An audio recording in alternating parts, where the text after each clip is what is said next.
あれってナビアじゃないか？久しぶりだな。声かけ。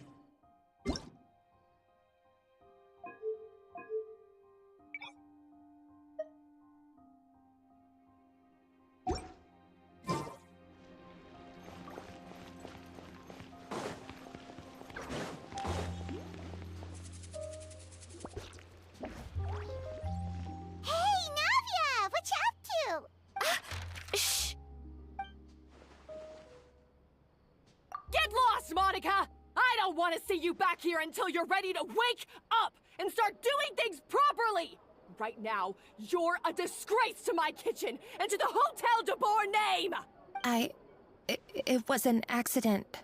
I'm sorry, did you hear me asking for excuses? No, I'll do better, I promise. Why is she so aggressive?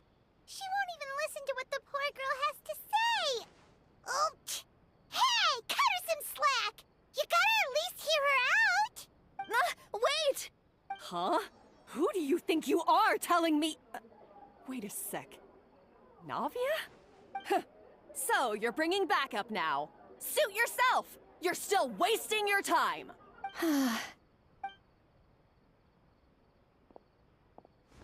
Savannah, is this how you always treat your staff?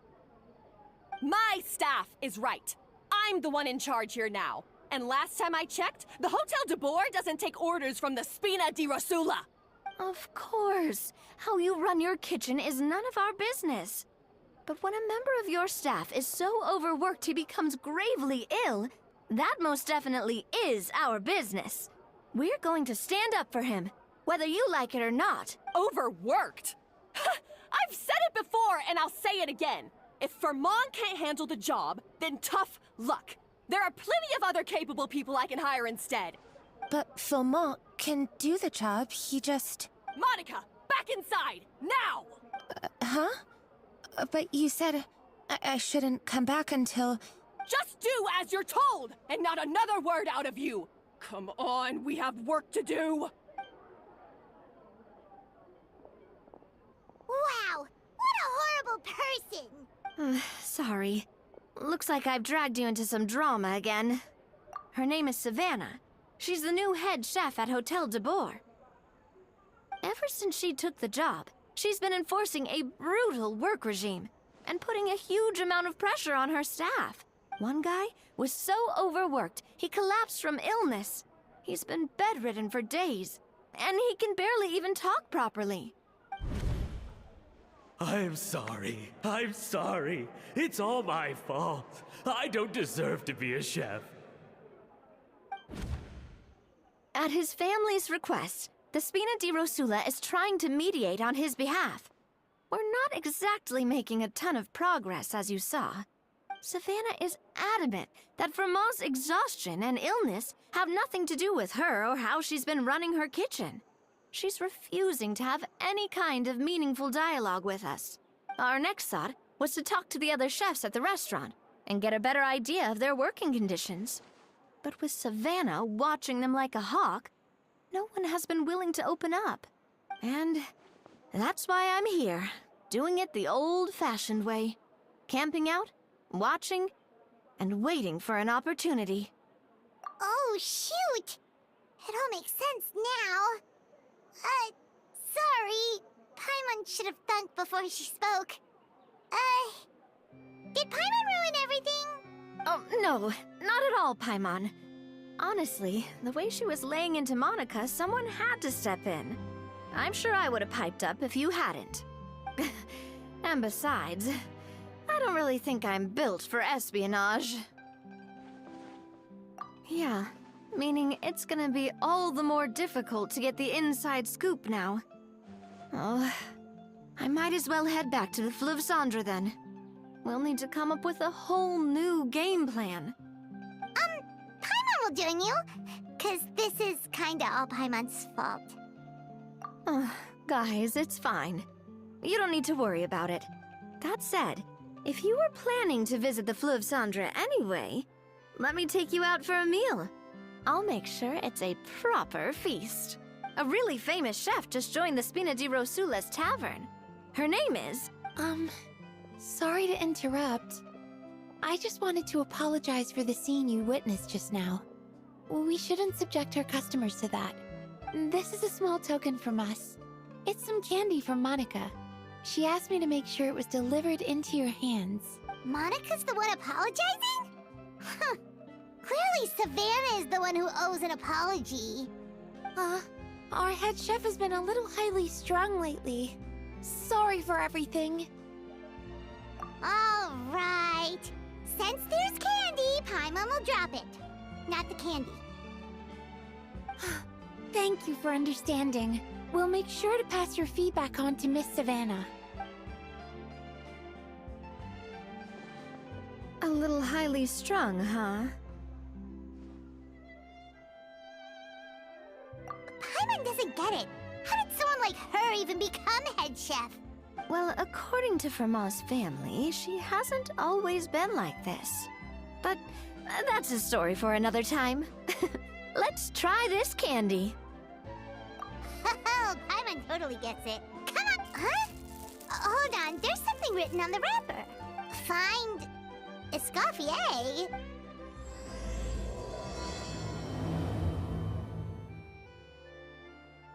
Escoffier?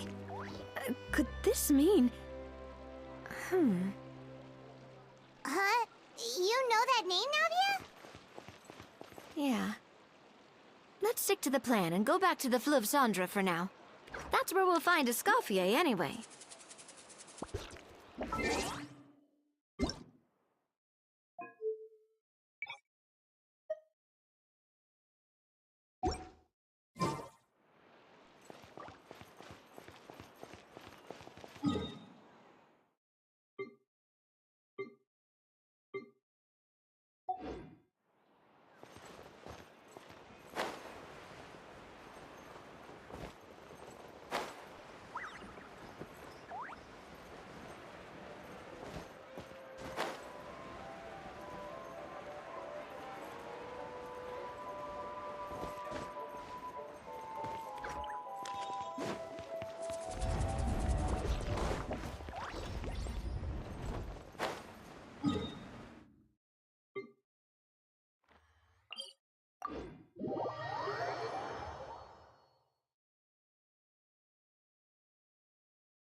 So, who is this Escoffier, anyway?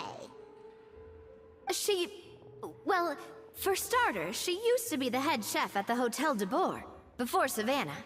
She recreated the legendary Gâteau de Boer and restored the restaurant back to its former glory. Safe to say, she's the most renowned head chef in the Hotel de Boer's history. After the culinary genius Modeste himself. Gâteau de Boer? That's the super exclusive cake that they only sell a few slices a day, right? Wow. Why the heck would she let Savannah take her place? Well, apparently, the Hotel de Boer was reported for a safety incident. Someone claims that the kitchen was adding an illegal substance to their menu. But none of the chefs had any idea how it could have gotten into the food.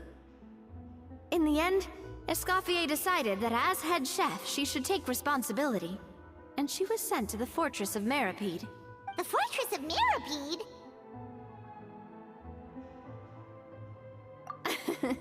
Well, you're right. The quantity of the substance they found was fairly minimal. Even the guards believed the whole thing was probably just an accident.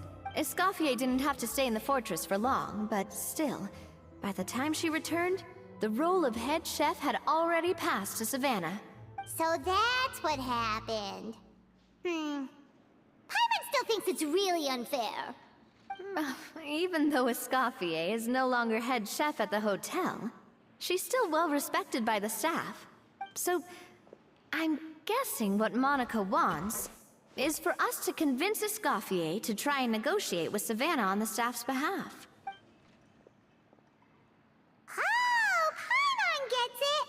Monica wants Escoffier to come back and kick Savannah out. It's simple. If the new head chef is stressing everyone out, then the solution is just get the old one back. Well, about that. You thought cream of mushroom soup was ready to serve after 3.5 minutes on the stove. You'd have had more sense serving hot water with ice cubes. At least then you wouldn't have wasted all this perfectly good cream and mushroom. What? I'm sorry, Cream. I'm sorry, Mushroom. As you can see, Escoffier is that kind of chef as well. You have to leave it on the heat for long enough to allow those flavors the chance to come out. Don't be fooled by the aroma when the water first starts to boil. Got it? Yes, Chef. Then go back and do it again. The customers are still waiting. Remember where you went wrong and don't repeat the same mistake twice. Yes, Chef.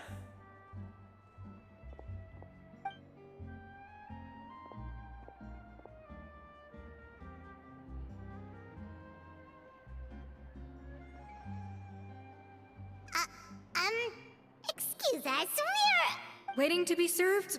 Sorry, we're pretty busy. I'm afraid you have to join the line. Oh, no, we're not here to eat. So you're not paying customers? Then I'm afraid the wait will be even longer.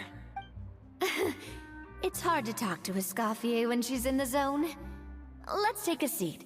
We can catch up while we wait.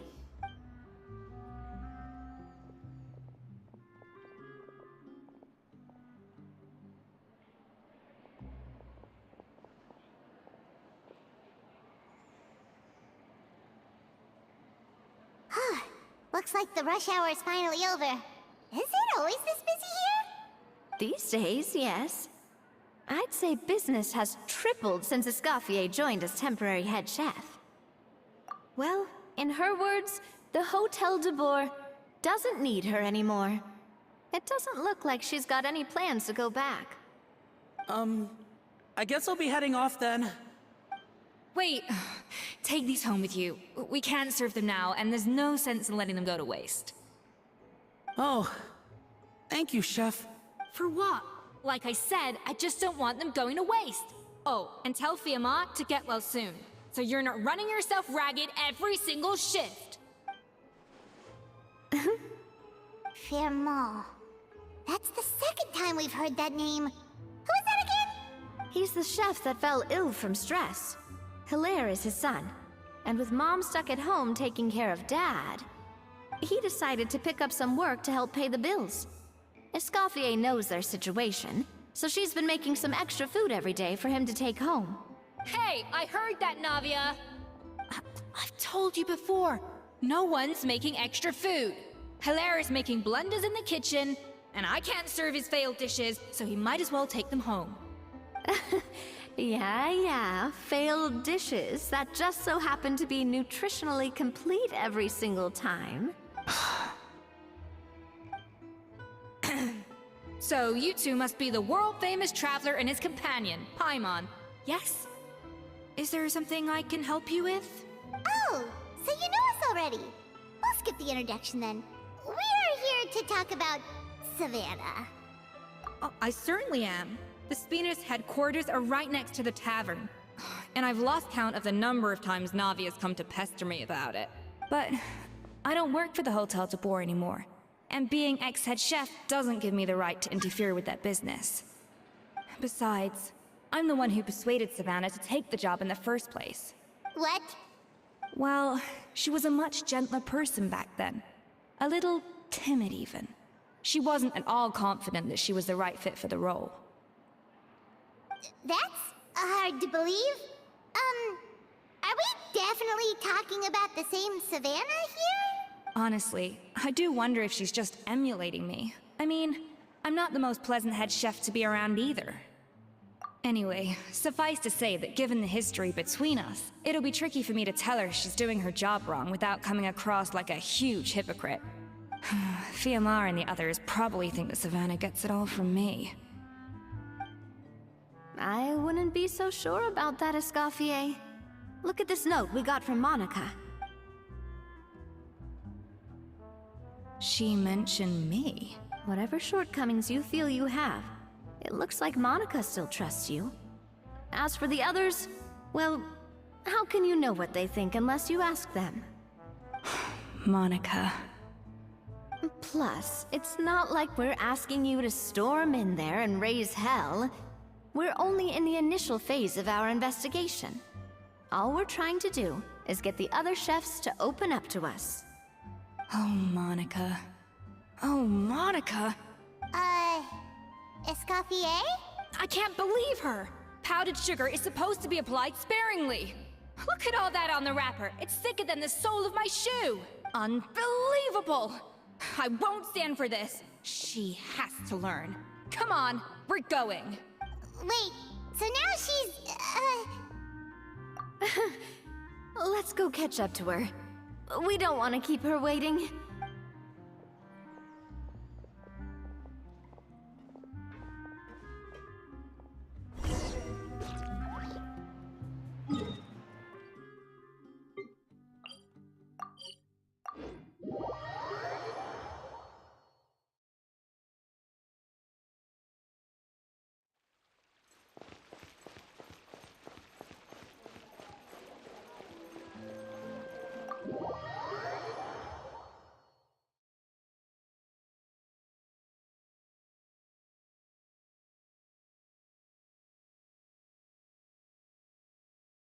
Wait, she looks like...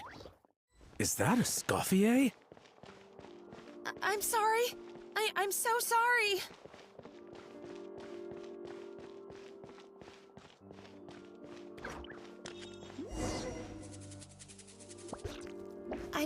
I'm so sorry. I messed up your order. Oh, I wouldn't go that far. Maybe the taste is a little off, but if you hadn't brought it up, I don't think I would have noticed. But, please, you have to forgive me or Chef is gonna... Okay, I know. I'll kneel before you. What the heck? Get up, Monica. Can't you see that you're just making your customer feel more awkward? Escoffier? If you want forgiveness, then do what any self-respecting chef would do.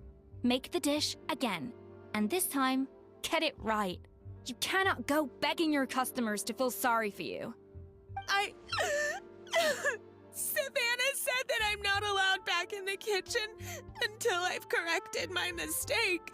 But if I can't go back into the kitchen, I can't do the dish over. that's some backwards logic. How can you fix your mistake without being allowed to cook? If this is what Fermat had to put up with, then no wonder he had a breakdown. We apologize for interrupting your meal, sir. It's fine. With my layman's palate, it's not like I can tell the difference anyway. I was actually quite enjoying my meal until she appeared out of nowhere and started apologizing. Gave me a bit of a fright, to be honest. Oh, well, it's because Chef Savannah tasted a bit of the leftover soup from my pot and then threw me out of the kitchen. Gosh, that's pretty strict. Has she always been that way? I don't recall things being like this when Escoffier was head chef here. I gotta say, you're all looking a little worse for wear these days. I mean, Escoffier was strict too, but I think the difference is that her criticism was more constructive, so you knew what you did wrong and how to improve, and we all knew that it came from a good place. Chef Escoffier was hard on us because she truly wanted us to reach her level. But these days, whenever we make a mistake, we just get told to wake up, get your head in the game, or just do it again. And it's only gotten worse since word got out that Chef Escoffier had started working again in the Fleuve Cendre. Monica, you don't need to call me chef. I'm not the boss here anymore.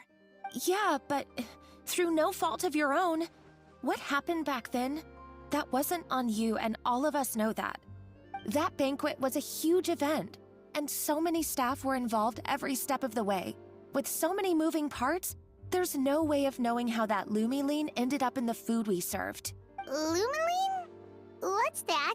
A new drug from the Fontaine Research Institute, produced from an extract of the lumitoile. Apparently it sharpens the senses, so they used it to treat people with impaired responses to stimuli. Oh, yeah, I've heard about that. They found out you can use it as a flavor enhancer since it stimulates the taste buds. Makes things pretty addictive.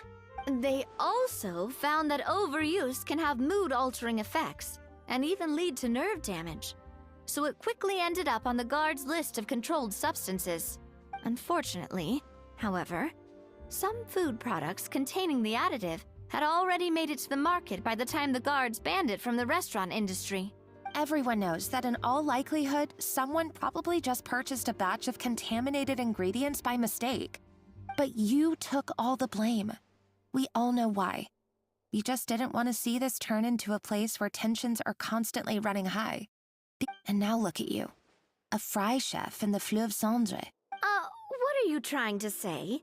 Sure, the Spina's Tavern is no Hotel de Boer, but come on. It's not that bad, is it? Oh, the Fleuve Cendre, you say? Great. That's where I'm dining from now on. Monica, I'm very happy with my current job. And there's no changing the past. We just have to let bygones be bygones. Besides, at the end of the day, I was the head chef, regardless of whose mistake it was. Ultimately, the responsibility lay with me. If only Savannah was half the boss you were. I'm sorry? Do you have a problem with my conduct as head chef? No, So, you do remember who's boss. Escoffier? I thought you'd left this place for good. What are you doing back here? What happened to you, Savannah? Why are you acting like this?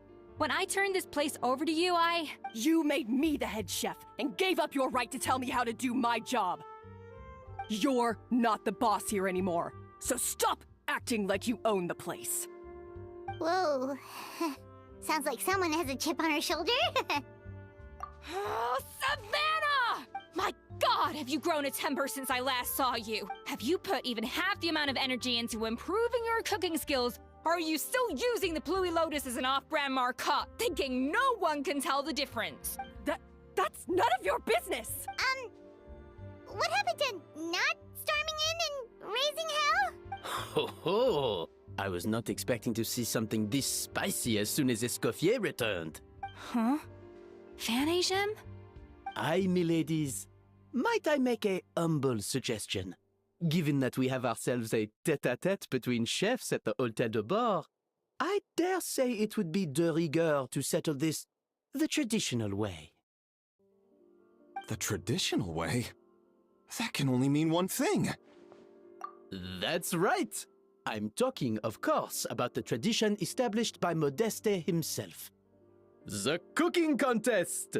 According to legend, the founders of Hôtel de Boer, Modeste and Savelli, used this method to resolve all of their disputes. Everything from petty arguments over next week's menu to disagreements over the strategic direction of the restaurant. The cooking contest would decide who had the final say. Huh. Sounds like they had a lot of free time on their hands. Ah, well, it might sound that way to us. But in fact, the cooking contest played an enormous role in motivating chefs to hone their skills, reaching new heights of excellence in the culinary arts. And indeed, the reintroduction of this institution in recent years has surely been instrumental in transforming the Hôtel de Bord into the top-ranking restaurant in Fontaine. Reintroduction? Someone brought it back? Who? What say you, Escoffier? Surely you of all people won't back down from this challenge.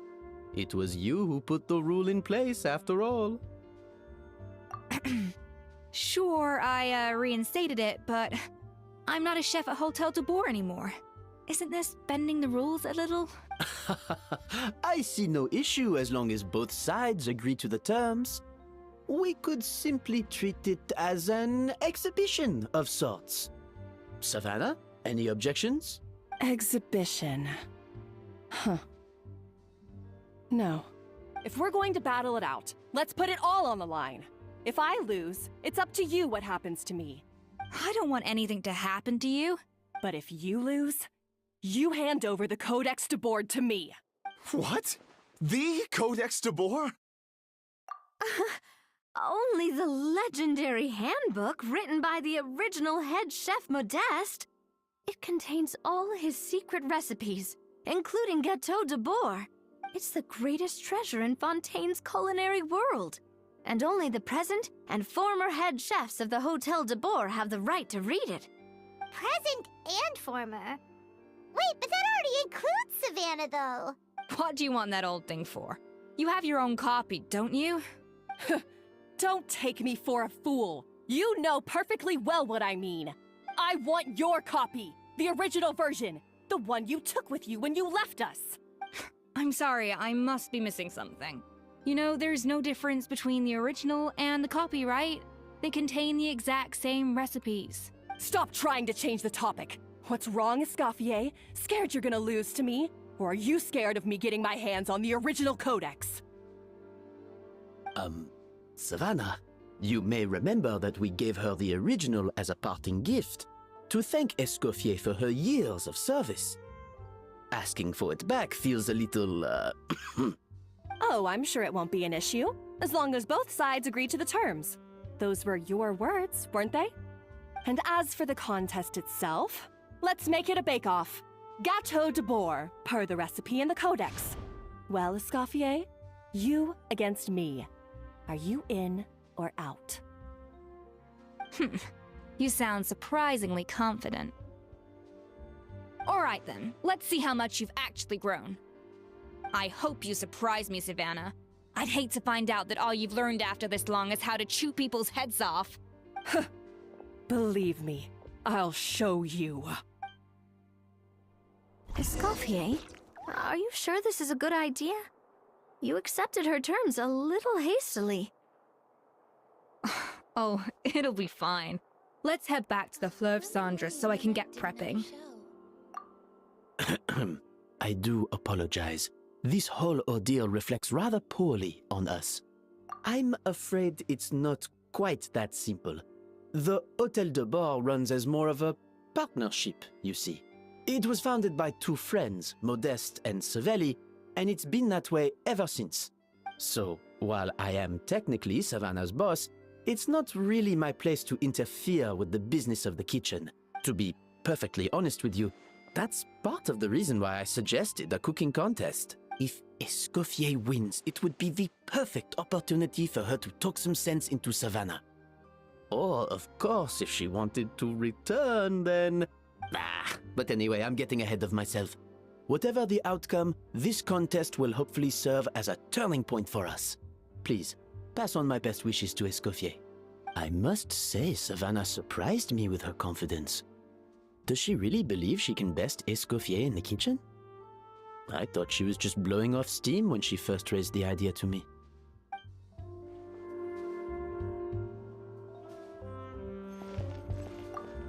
I can't believe I got to witness that firsthand.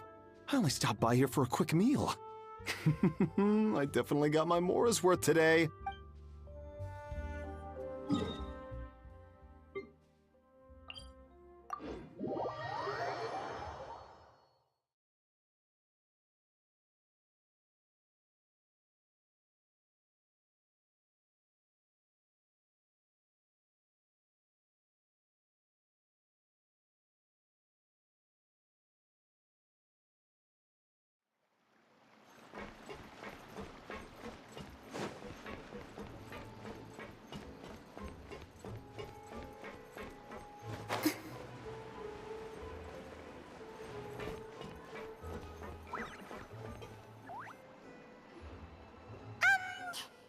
So, this whole bake-off thing kind of came out of nowhere.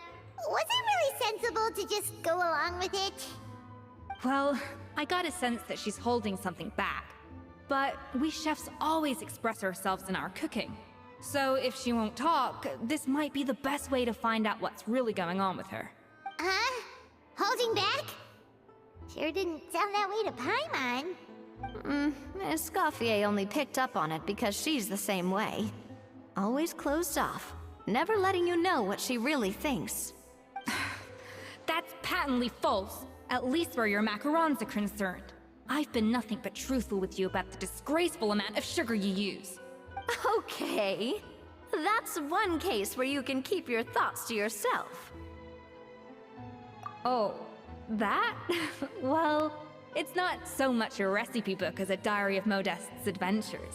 Back in the day, he and his good friend Savelli explored far and wide, partly adventuring, partly looking for new ingredients and developing new recipes. Their creations had an enormous influence on the course of Fontaine cuisine, turning it into a much more vibrant and diverse scene. For instance, legend has it that the original Gâteau de Bourg was made using a special secret ingredient that Modeste discovered on one of his adventures. So rare was the ingredient that they could never make more than 16 slices of the cake per day. But everyone who tried it claimed that it was one of the most blissful and invigorating things they had ever tasted. Modeste and Savelli went on to found the original Hôtel de Bourg, which catapulted them to stardom in Fontaine's culinary world. Especially Modeste. He was hailed as a once-in-a-generation genius. And over time, the recipes from his adventure log became known as the Codex de Bourg. Ah, Paimon's heard this kind of story before. Armed with the Codex, the Hôtel de Bourg took its rightful place as the finest restaurant in the land, serving those recipes for centuries to come. Something like that? What? No, of course not. Cooking is a constantly evolving art form. How could any restaurant survive if they only served food that was popular last century? Anyway, never mind centuries. Savelli and Modeste parted ways not even 10 years after their rise to fame. Then, Modeste passed away while he was still in his prime. And that was it. The end of the Hôtel de Bourg's heyday. It fell into decline, and for most of its history, it was just a nondescript place with a couple of cheap tables. It's only in recent decades that it started recovering.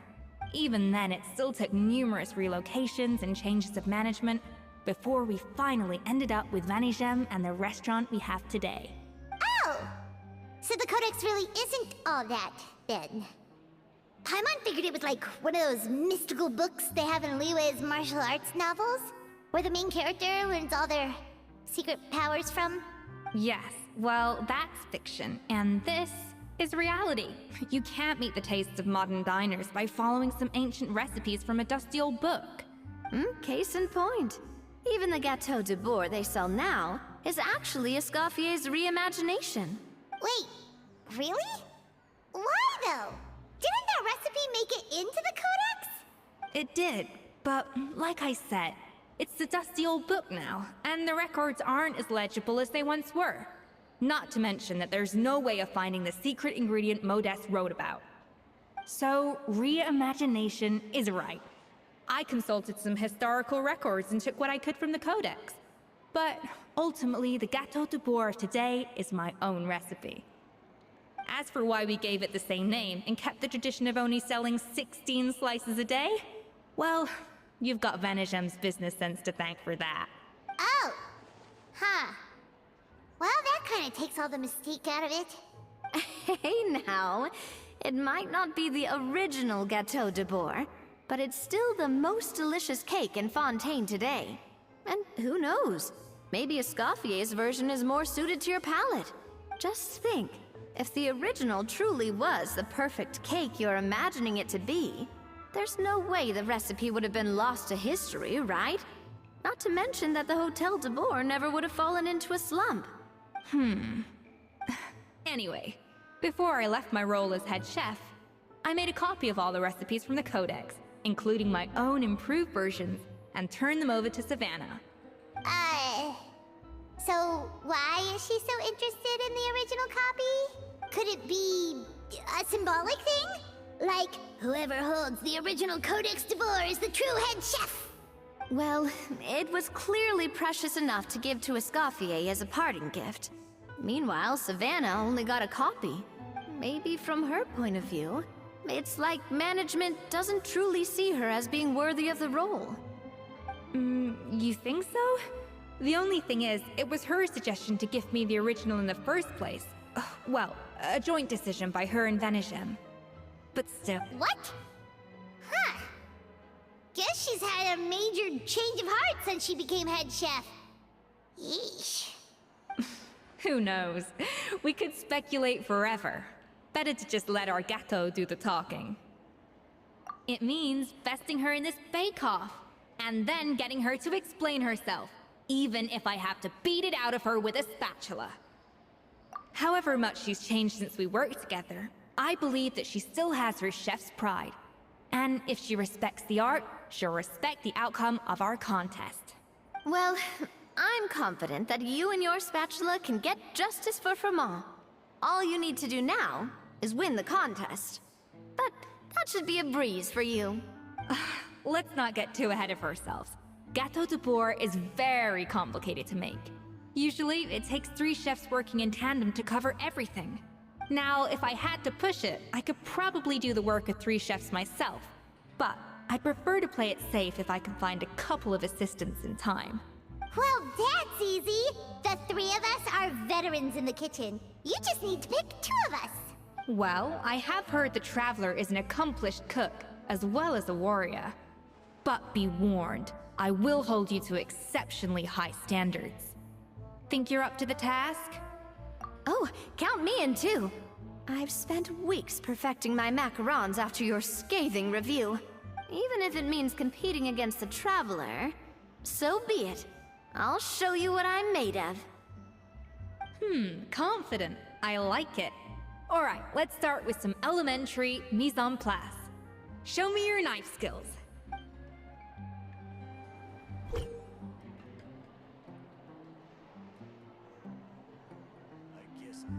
I've always called it chopping stuff up, not mise en place. But it's basically the same thing, right? Oh, Navia. The difference in your case is that mise en place is chopping stuff up without sending juices. Looks like you found that easier than I expected. Yeah, thankfully it was pretty straightforward in the end. You made it sound like we'd be carving statues out of fruits or something. Well, brace yourself, because the next step is anything but straightforward. I'll be using this cold press to extract flavor compounds from the ingredients. A kind of special food processor I got the Fontaine Research Institute to make for me. It uses cold temperature extraction to isolate the essence of cooking ingredients, which can then be used to flavor dishes more precisely. But this isn't exactly standard kitchen equipment, so that probably didn't make a whole lot of sense. Let me give you a demonstration instead.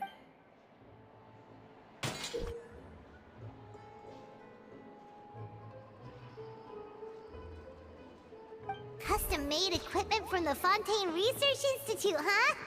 That's some pretty high-tech food prep. Paimon's never used anything this weird before. Cool. Not weird.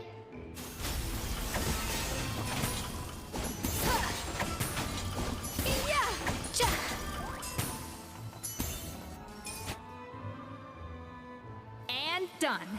These are the flavor compounds extracted from our ingredients. I processed all the fruit you chopped up earlier. Wow! Even the smell is so much more concentrated. What next?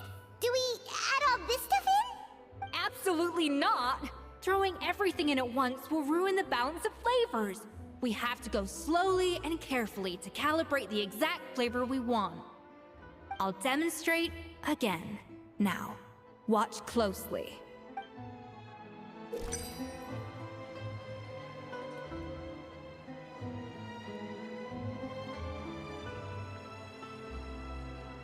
Slowly and carefully.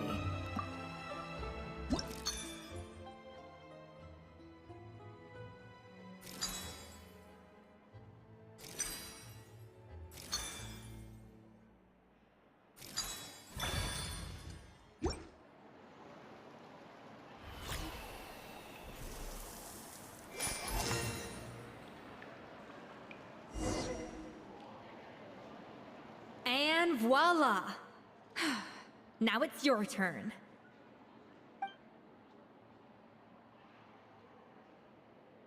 Not terrible. Considering this was everyone's first time blending flavor extracts, it could have been worse. But the Traveler's work was surprisingly good. Are you sure you've never done this before? You got almost perfect results on your first try. That goes without saying. Still, credit where credit's due. You did well. Alright, now for the part I've been looking forward to. I want each of you to cook something from the Hôtel de Bourg's current menu. I'll judge your submissions and give you a final score. That's right, the true test of your cooking skills is the finished product. It'll be good practice for the contest itself. Now get to it. Chop chop! I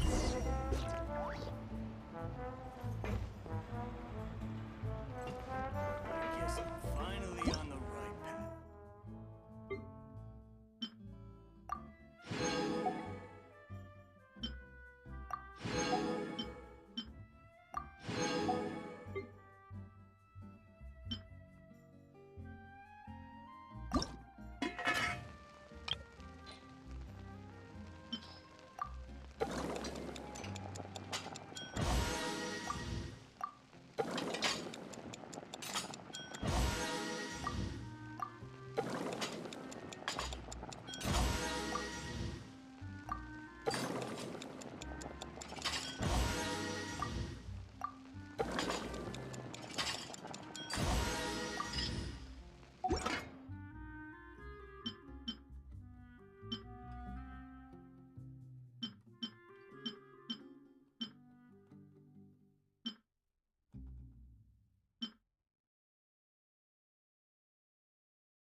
How's it going?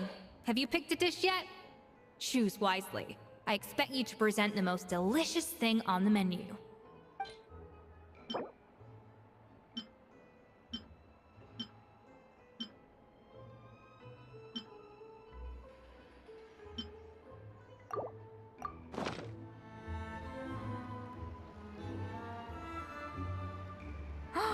Look at that! With the grace of a snow-winged goose, as I like to say. Now, let the grating commence.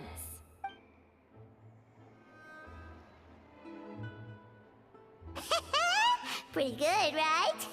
Not to brag or anything, but Paimon's a bit of a connoisseur when it comes to la food. 6 points. What? Oh, well, fair enough. Paimon doesn't cook all that often, so as long as it's a pass. That's 6 out of 100. What? You say you're a connoisseur, but it's quite clear from this dish that you have far more experience consuming food than creating it. By that logic, I suppose you think listening to Lady Farina on repeat every day would make you an opera singer. Aww. Oh, me next, me next! I'll have you know that this batch of macarons has 2 whole tablespoons less sugar than my previous ones. So you went from 12 tablespoons to 10? Well, it's nice to know you actually measured it out. Because it tastes like you just threw in whatever was left in the jar. 6 points. Aww. Now to the final dish. So, what do you think? This is our last hope.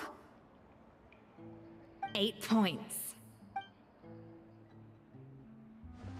Darn, that's barely higher than what we got. Not exactly. The color is spot on. Beautiful aroma. Excellent presentation. I have to give this one 8 points out of 10. Maybe even 9 points. Huh? How did you pull that off?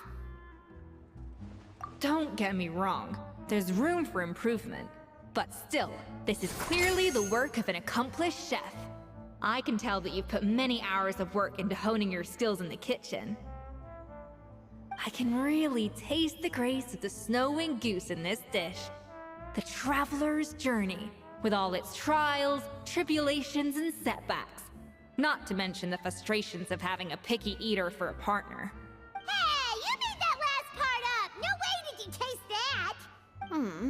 Well, it looks like I lost fair and square. I guess you'll be taking the Traveler as one of your assistants then? But if it takes 3 chefs, that still leaves 1 slot remaining.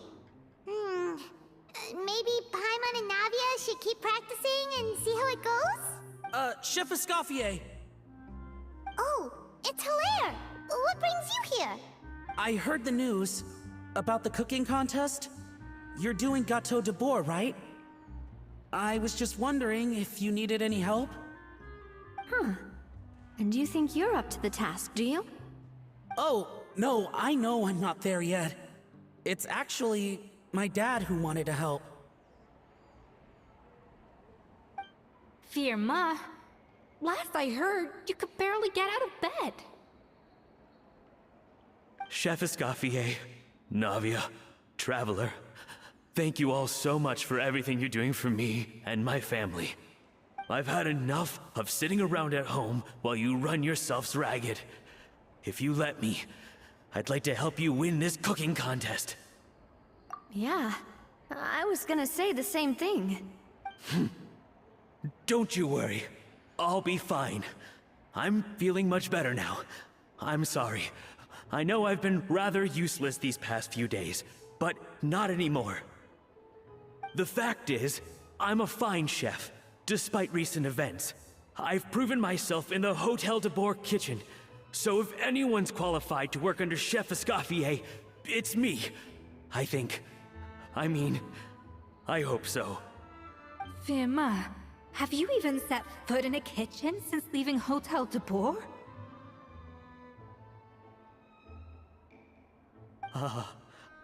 I have not. But I'm fully rested now. I know I can handle it. I'll prove it. Let me whip something up for you right now.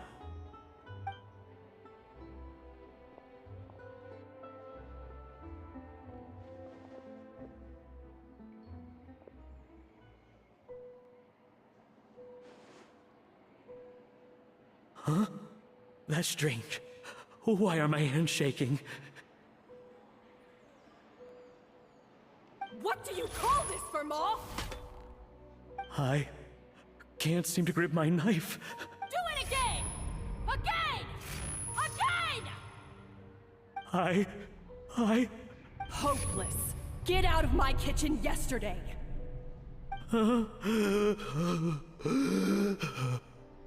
Dad, what's wrong? I don't understand. I was feeling so much better, and then Will I never be able to work in a kitchen again? Dad, talk to me. What happened? I think the real issue here is not physical exhaustion, but psychological trauma. Monica, when did you get here? Probably because you were all concentrating so hard on your cooking. I didn't want to interrupt your flow. But anyway, Firma, I'm so sorry. If only I'd known how serious your situation was, I would have stood up for you sooner. You have nothing to apologize for, Monica. During those long nights of redoing every order, you were the only person who looked out for me.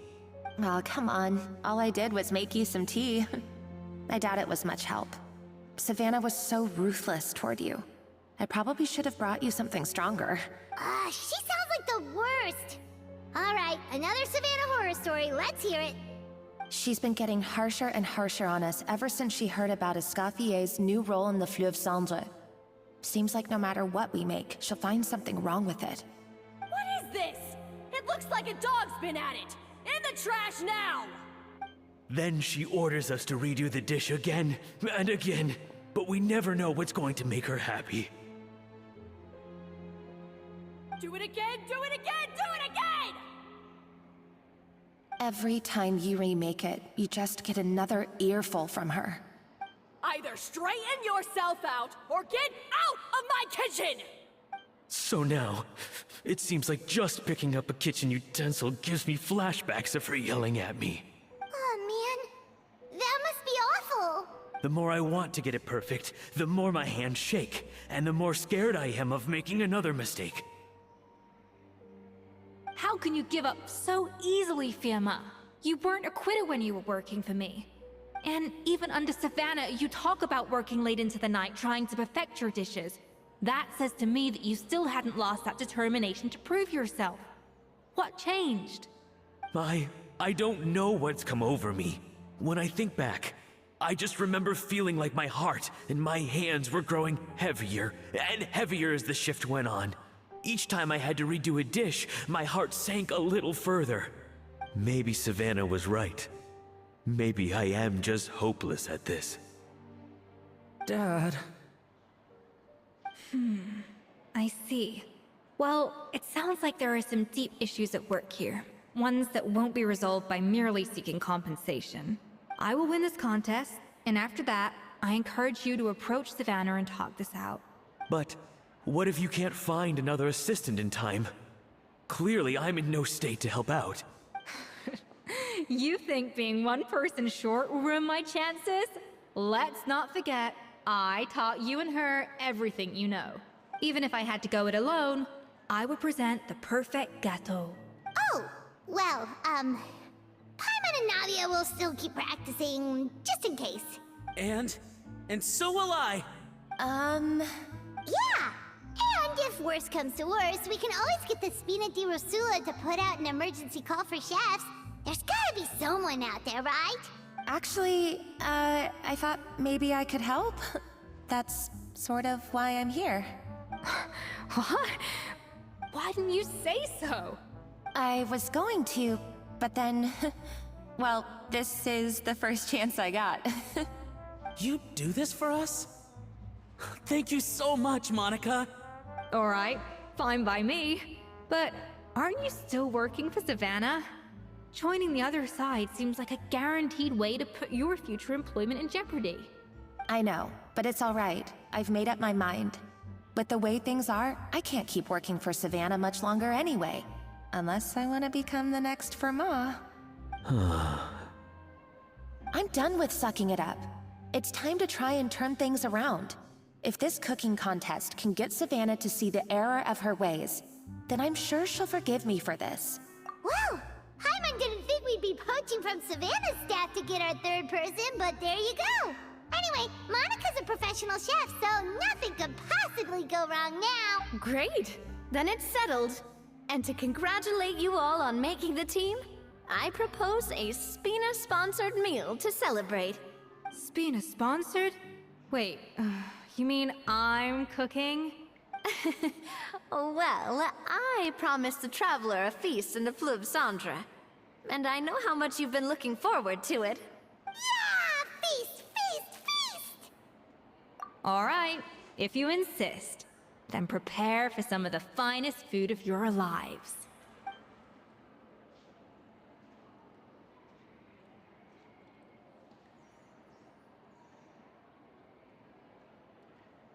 That's not a bad idea, actually. Wait, hold on. You need to finesse that further.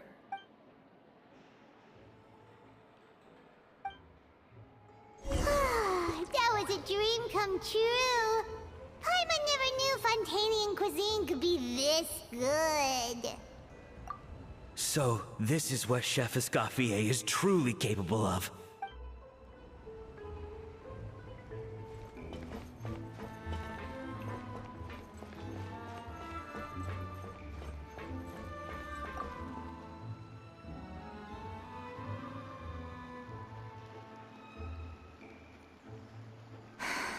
Why, Savannah? Why? Oh, nothing. I was just flicking through the original Codex de Boer. I wanted to see if there was anything I'm missing. Something I hadn't noticed before. That might explain why Savannah's so desperate to get her hands on it. But I can't find anything. It's just some hastily scribbled recipes in between diary entries from Modeste's adventuring phase. And most of it's not even legible anymore. The copy I gave her not only has all the recipes in full, but even includes my own private tips and notes from years of experience. Surely that's infinitely more useful than this old thing. Yeah, maybe. Still, it's just hard for me to imagine that the Savannah I knew would go to all this effort just to make a point. We were. At least I always thought we were. She was a little shy, but meticulous with everything and everyone she dealt with. She made a few mistakes here and there, but she was quick to correct them whenever they were pointed out. And she was always striving to improve as a chef. Those qualities are why I recommended her to replace me as head chef. I never imagined for 1 second that she'd cause Fiamma and the other staff so much grief. Well, I mean to an extent, of course. I pushed hard for her to get the role. And the idea that she turned out like this because of me is difficult to come to terms with. I wonder if this is how Modeste felt back when he was writing the Codex. Yes, with his good friend and co-founder of the Hotel de Bois, Savelli. The story goes that after Modeste unveiled his Gâteau de Bois and was hailed as a culinary genius, he was admired and adored by all. But his newfound fame slowly drove him and Savelli apart.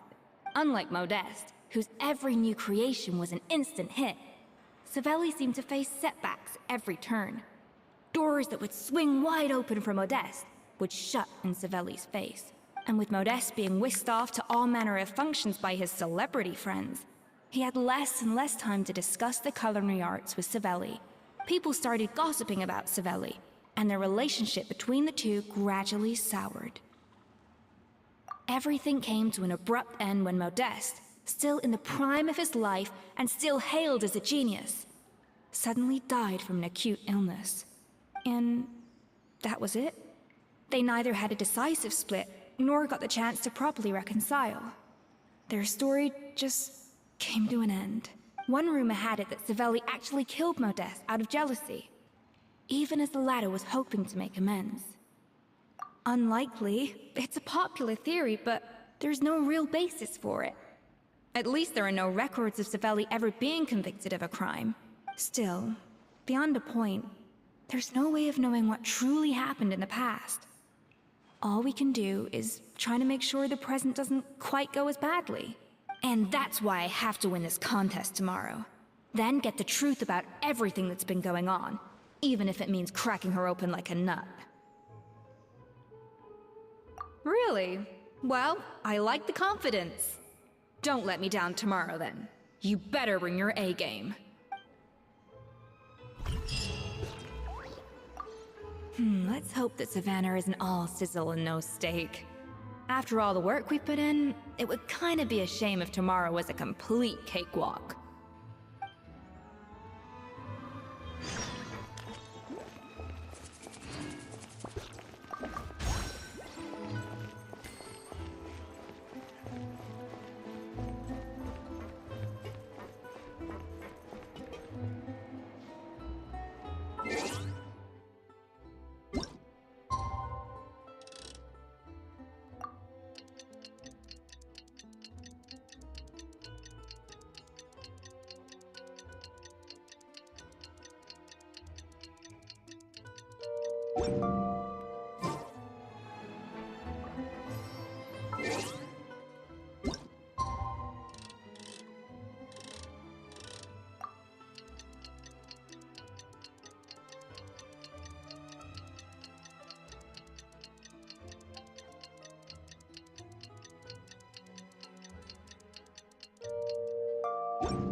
It's Cooking Contest Day!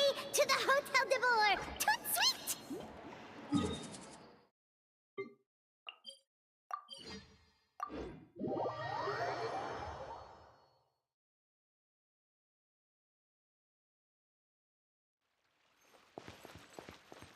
Did you hear the news? Escoffier's coming back for a cooking contest.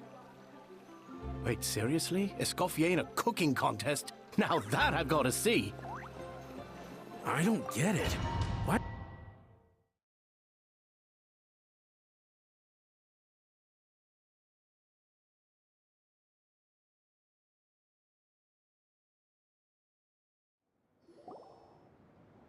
Mesdames et messieurs, Welcome, one and all, to the Hôtel de Bord and to this most exciting of cooking contests.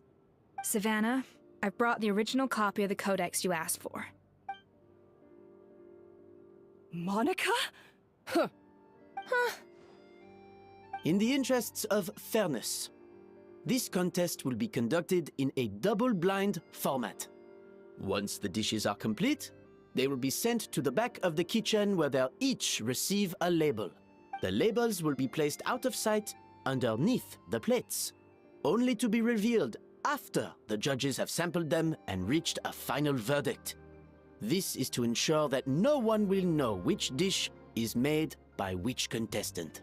As one of the judges, I promise to be fair and impartial. When my meal got interrupted yesterday, I never thought this is how they'd make it up to me. Getting a seat on the judging panel is a pretty sweet deal. Both contestants have taken their positions. Then, without further ado, let the Hôtel de Bord cooking contest commence!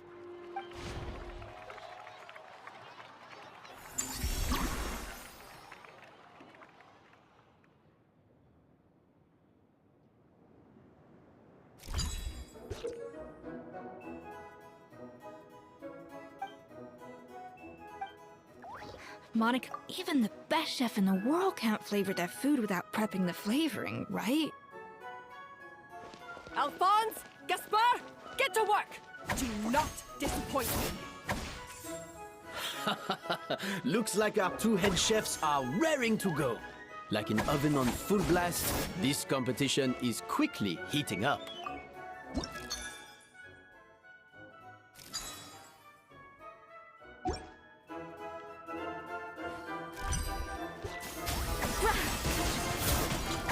That should be enough flavoring. Now hurry up and balance the flavors.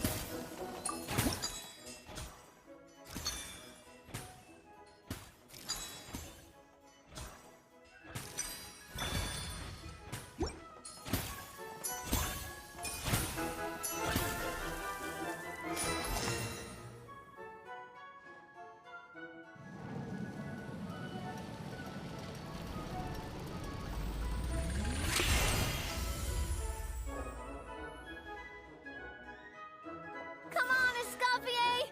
Come on, traveler!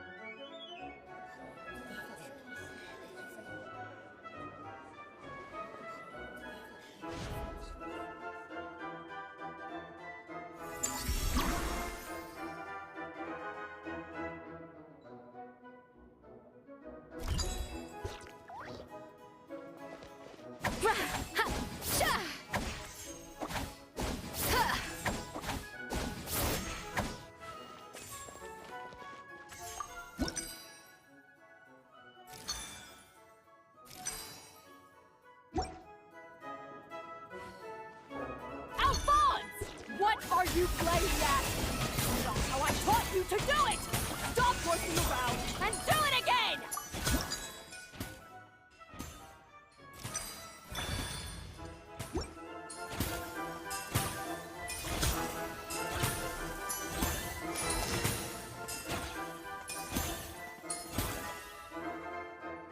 So, what do you think?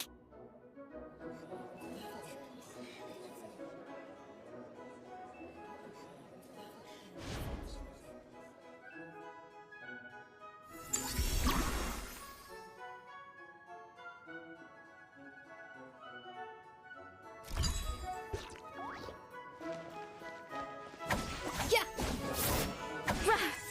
Ja. Ha. Ka. Ja.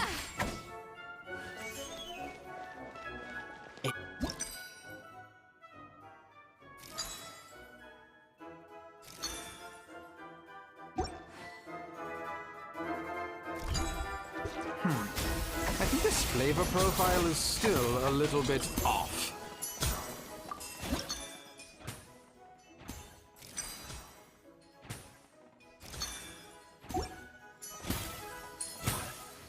Enough!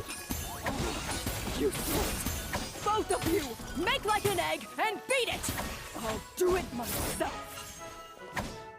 Wow! Is Stay calm, Escoffier. There has to be a way to balance the flavors. Just think.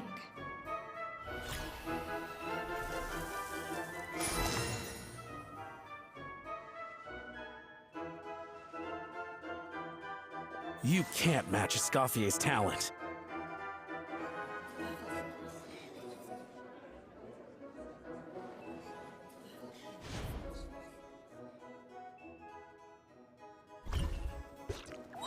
I present to you Gâteau de Bourg.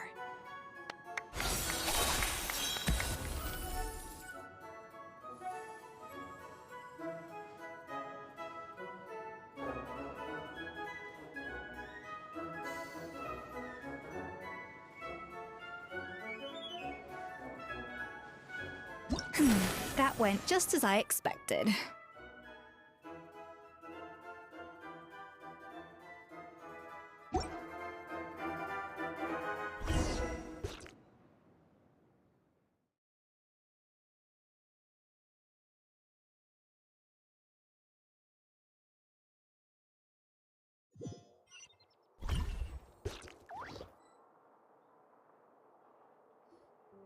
Time's up! Contestants, please take your dishes to the back.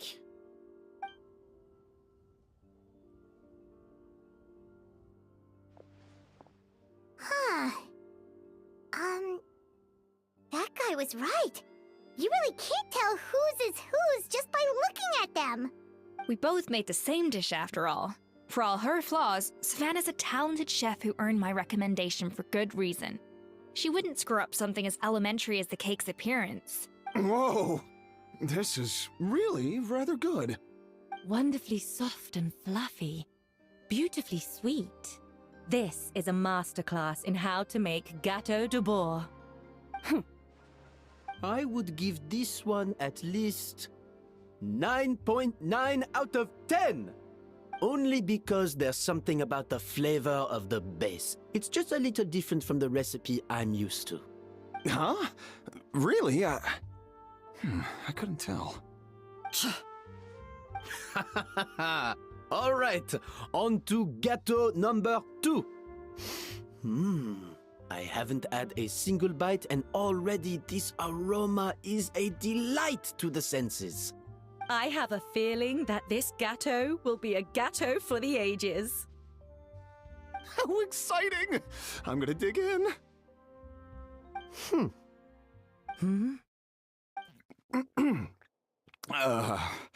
I think maybe someone got a little carried away when they were adding the sugar. Not just the sugar, it's the flavors too. This is all over the place. Who made this? It appears the decision is unanimous. This gâteau is far below the standard we would expect. Whew. And Paimon thought this might actually be close. Turns out she can't bake to save her life. Something's not right here.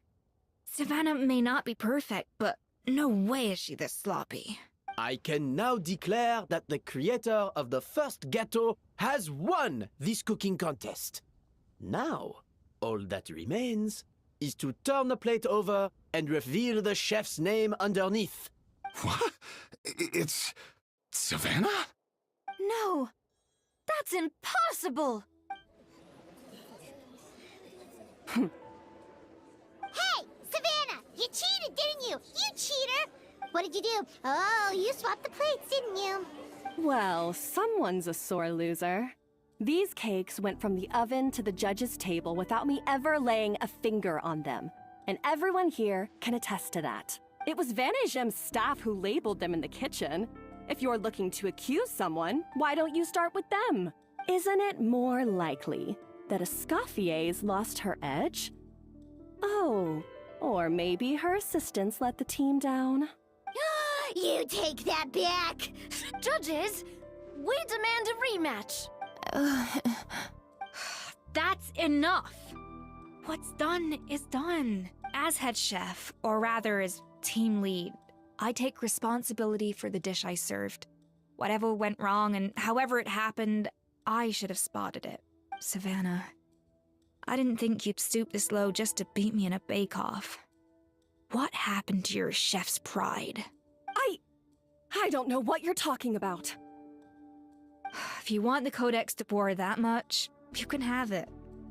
Scoffier, no! But you must promise me that you'll apologize to Firma and compensate him for everything you put him through. It's a little late to be negotiating terms. The contest is over, and I won. That means you owe me the Codex, and I owe you nothing. Look, Savannah, you may have fooled everyone else, but can you really fool yourself?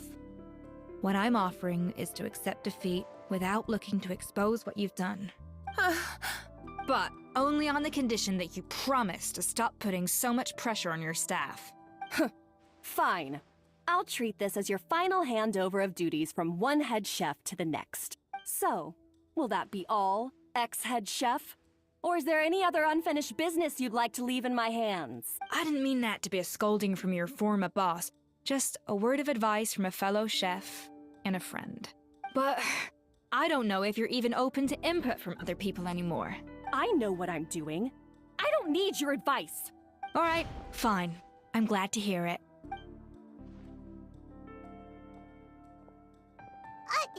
Escoffier? The Codex de Boer! Finally. Now, at long last, I will succeed. Escoffier? How could you let her get away with this? Yeah!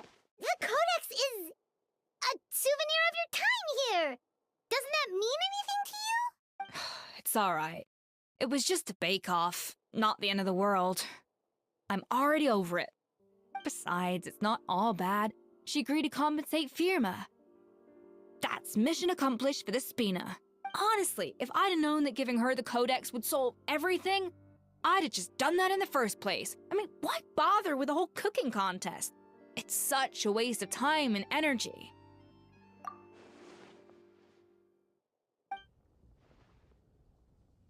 No. No! This doesn't make any sense! Huh? That's it? No secrets, no nothing? I don't believe it! This can't be happening. Oh, Chef Savannah! Savannah?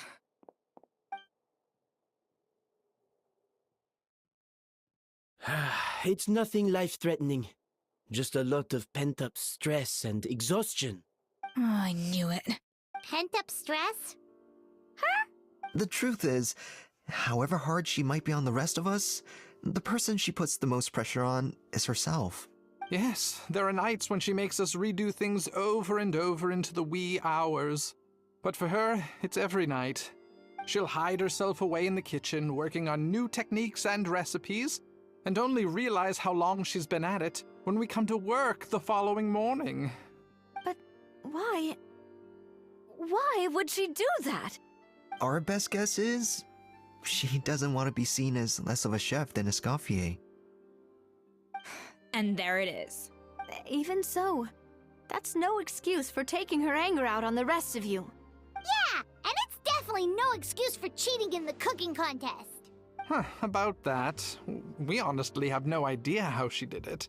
We were focused on our own work the whole time, like she asked. Leone and Algalia were the ones I tasked with labeling the cakes. I've already spoken to them both. They're at a loss to explain it too.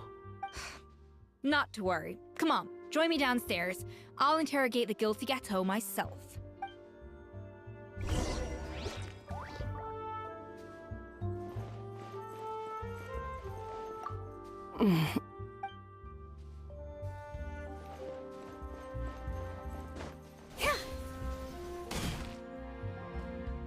Well, how is it? Have you figured out what it was?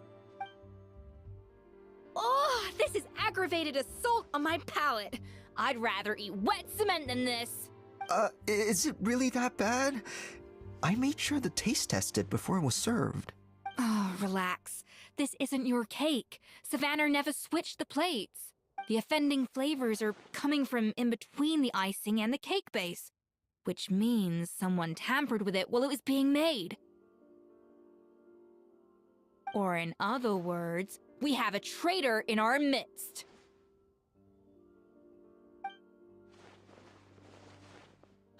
I'm sorry. I was forced into it. It was Chef Savannah. She said if I didn't cooperate, she would... Calm down, Monica. I've already accepted defeat.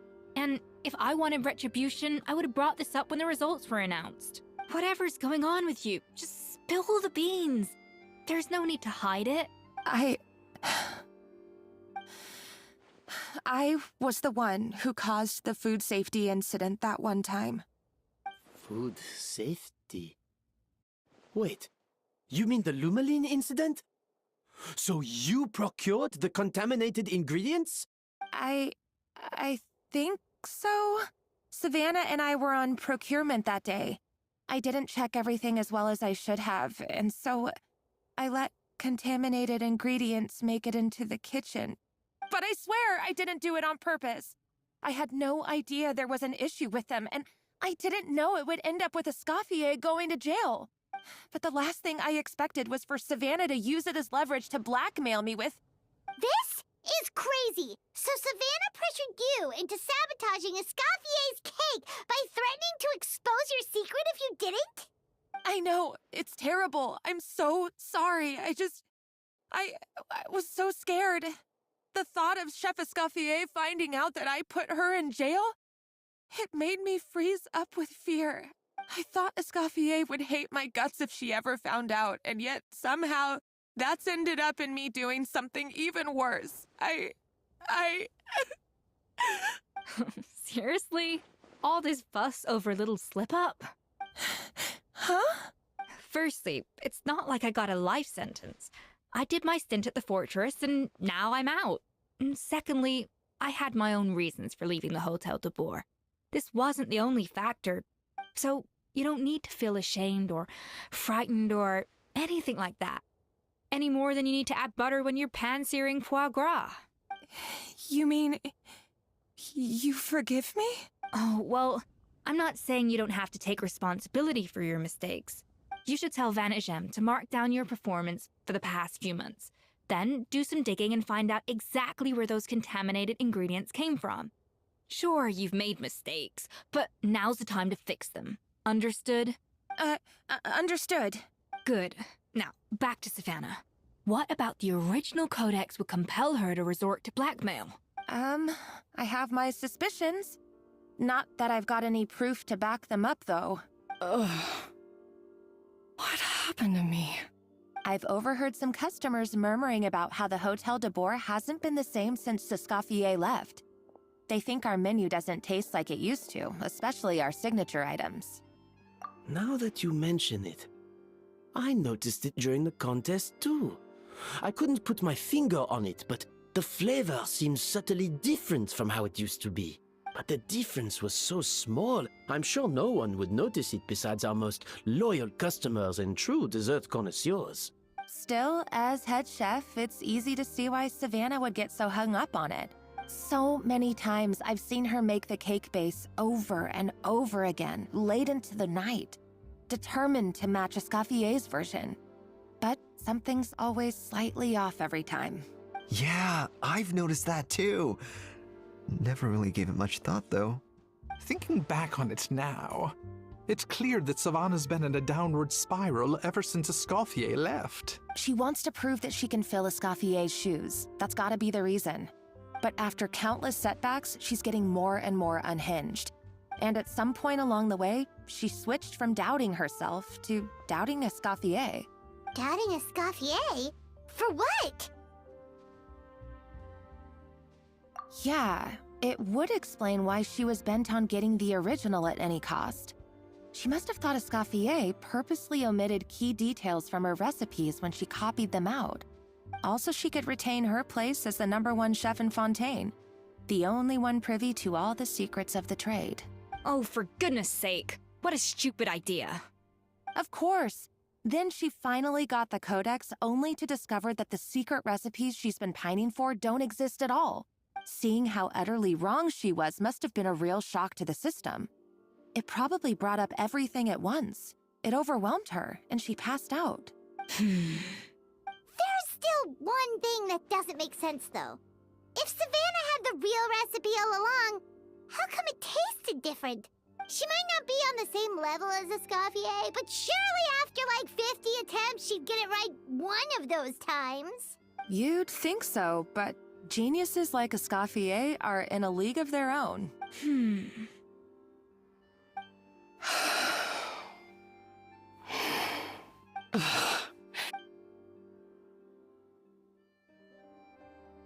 New head chef, you say? What's her name? I don't think I've heard of her before.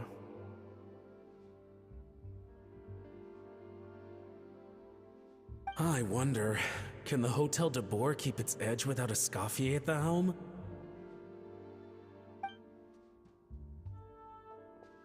This tastes different from last time. Is it undercooked or something?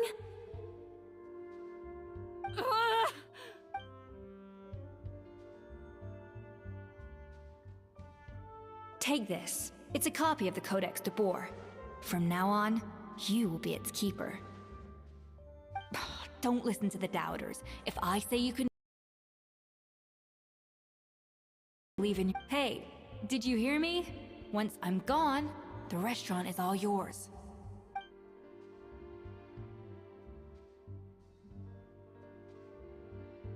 All this time, I've been blaming other people, but maybe I'm the problem.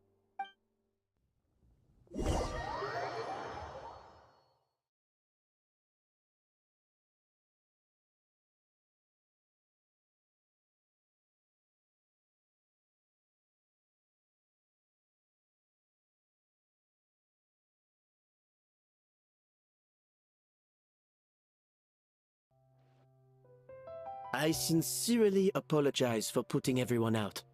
Savannah's awake now, but I don't think she's ready to speak to anyone yet. Let's give her the day to calm down. I'm sure you'll have the chance to talk everything out tomorrow. In that case, I'll go and update for Ma and his family. I wonder what he'll make of all this. So, we'll come back tomorrow then. That was a long day. I think I've earned myself a sweet treat when I get back home. Oh, nice! Macarons? Or are you gonna switch it up this time?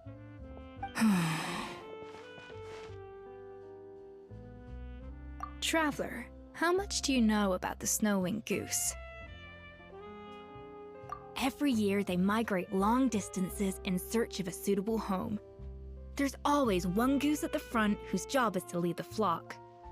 Fontaine poets often use the image of that goose to explore the ideas about leadership and genius. They usually imagine someone who's a cut above the rest, a model of perfection. But what those poets don't know is that during a migration, the lead goose is always changing. Once the lead goose shows signs of fatigue, it retreats to the back of the flock and allows another goose to take its place. So the truth is that leadership, with all the responsibilities and pressures that come with it, it's something that everyone takes turns at. But we humans completely miss that fact when we project our own ideas about social hierarchies onto them. I guess what I'm saying is, I don't buy into this notion that there's some sort of gulf between normal and genius. Cooking is a science, not magic. Given the same ingredients, same recipe, and same environment, I see no reason why two different people shouldn't be able to create the exact same dish.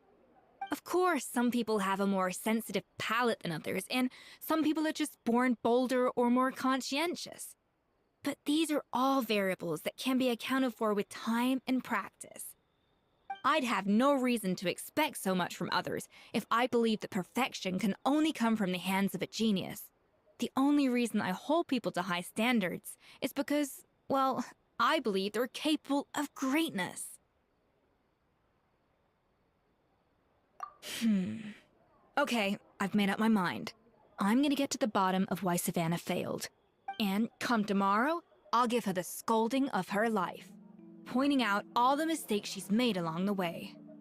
Then she'll finally see the error of her ways.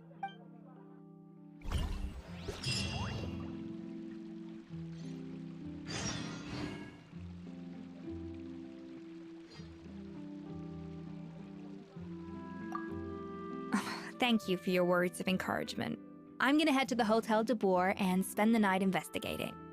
I guess I'll see you tomorrow. Genius? Calling someone a genius is just another way of saying I'm too lazy to figure out how I need to improve. It's a defeatist attitude and I won't stand for it.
Why are we here so early? Our meeting with Vanigem isn't for a while.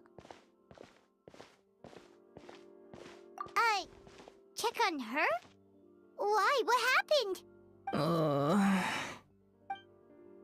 no. Escoffier, are you alright?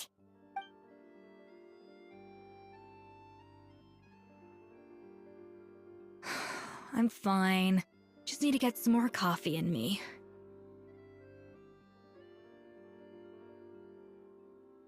Huh? What happened to my coffee? Did I really drink it all? Alright. Thanks. I appreciate it. Well, there's cooking facilities here. Or we could just grab a cup of coffee from Cafe Lutece, but either way, hurry!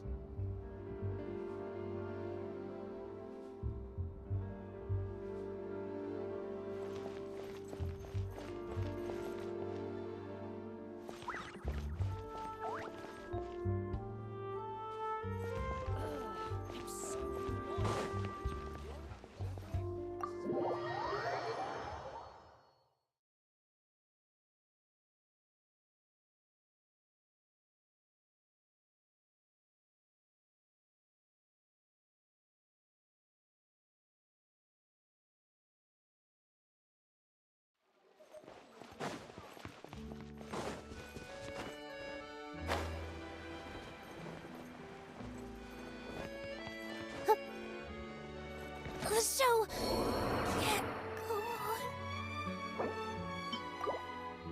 on. Yoo-hoo!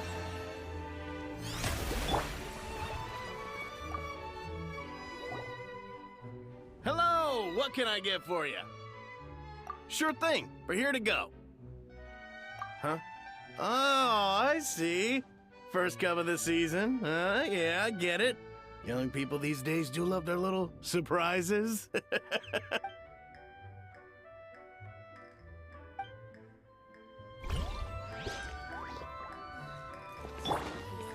show begins.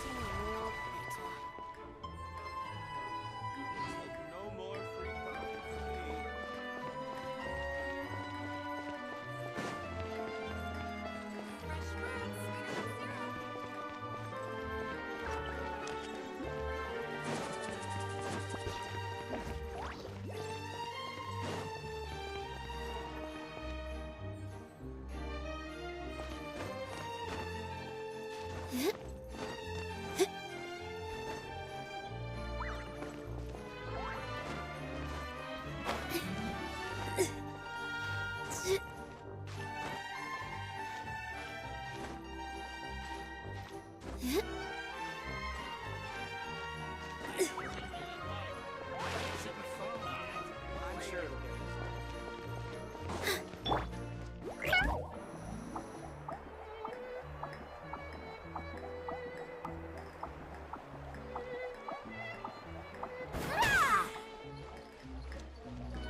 Coffee. Need coffee.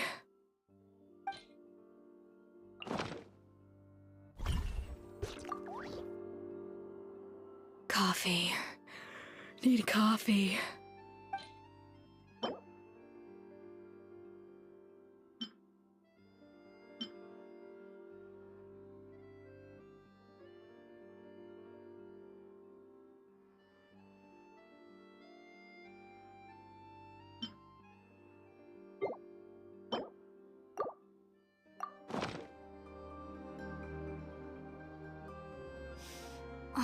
I smell coffee.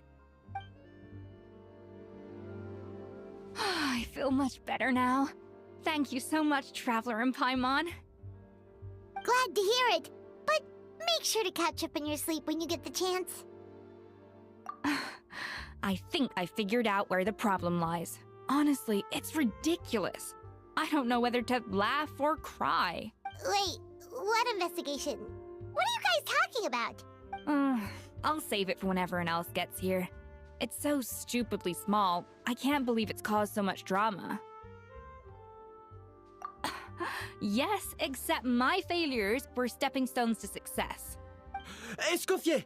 Have you seen Savannah? Huh? No, not since yesterday. Why? What's wrong? After seeing her home yesterday, we were all a little concerned about how she was doing. So, I dropped by her place early this morning to check on her. Only to find an empty house with the doors wide open. I left Alphonse and the others to keep watch at her home, while I checked the Hôtel de Bord. I'm worried something bad might have happened. If she's not here, then where could she be? Boss, Escoffier, bad news. Alphonse? You're supposed to be keeping watch at Savannah's house. We were, but then, just after you left, we found this stuff in her house. Oh, looks like a map with a bunch of random places circled. What does it mean? Wait a second. This feels familiar. I'm sure these places are all connected somehow. Of course, from the Codex. They're all places that Modeste explored on his adventures. Yeah, but I don't understand.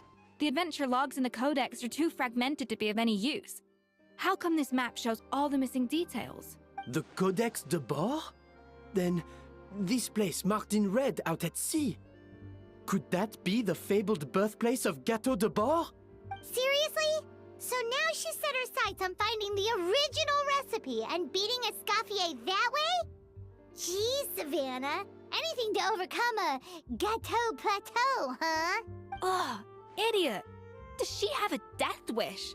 Those ruins are thousands of years old. Hold on, there's more. Besides the map, we also found these letters.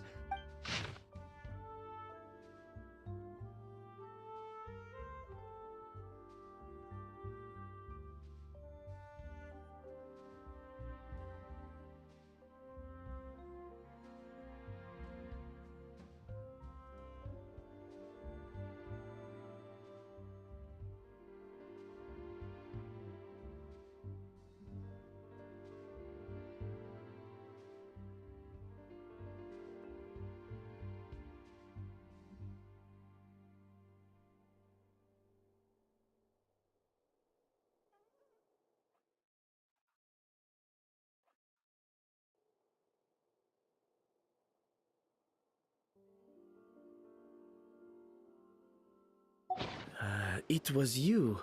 You let the Lumaline through.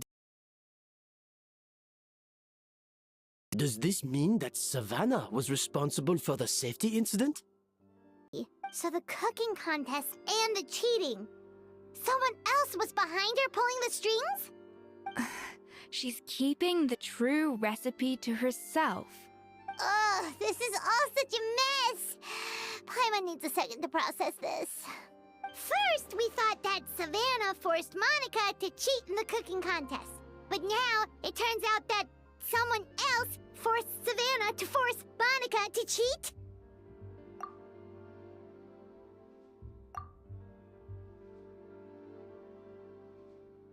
You're finally here.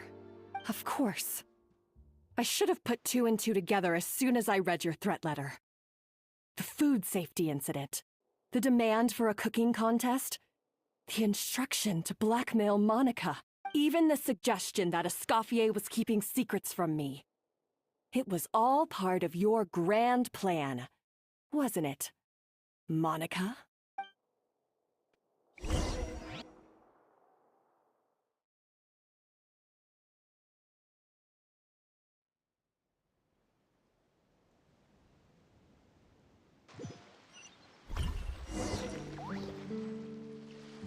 We should be getting close to the spot marked on the map. Of all the stupid things she's done, this really takes the cake. The moment we find her, I'm gonna curse the living daylights out of her.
Whoa, this place looks like an underwater restaurant, doesn't it? Suddenly, the idea of an adventure chef finding secret ingredients makes a whole lot more sense. I think Modest's codex mentioned this place. A public bath from the time of Remoria. So yeah, definitely the kind of place that would have served food and drinks. Huh? Some blubber beasts have come to join the party? How did they get here?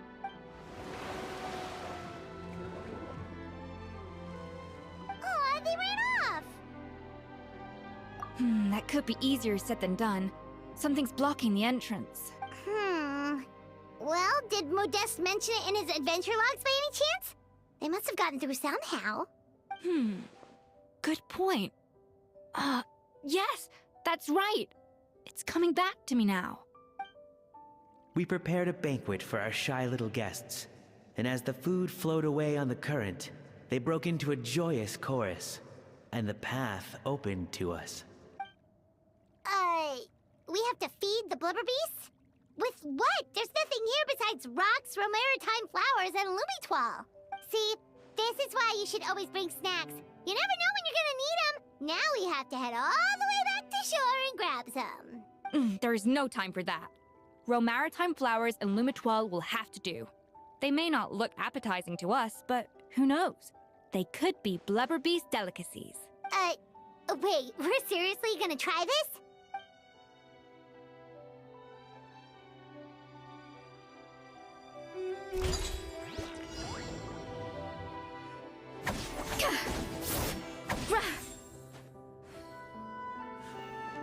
Off to the freezer! Yeah! Gotcha!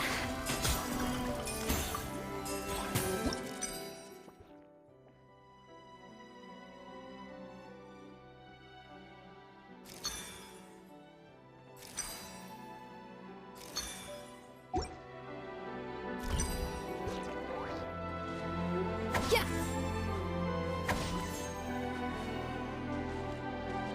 A little amuse-bouche!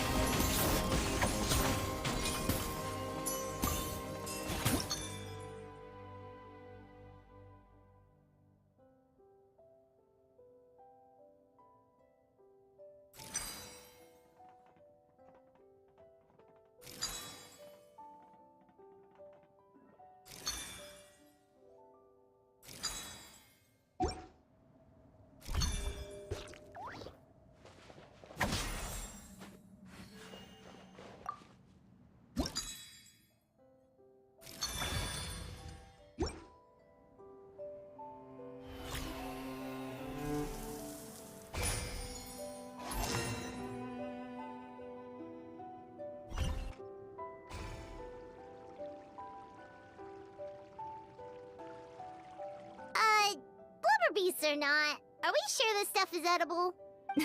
Trust me, they'll love it. Oh, good question. If we try to put them in the pool, we'll probably just scare them off again, and who knows how long they'll be gone. Yes, we can't afford to wait for them to double back.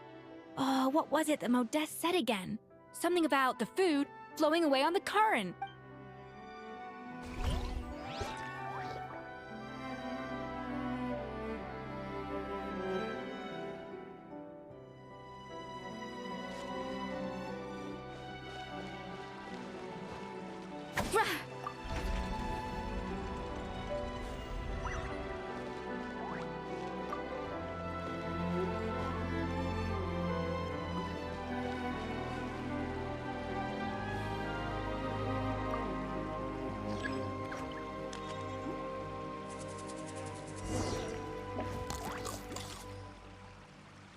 Wow, it's really singing! It must taste better than Paimon thought!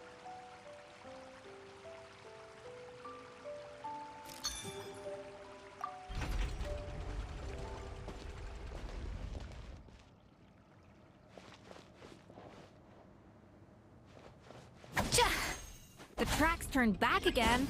Oh, so annoying.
Hey, it's open!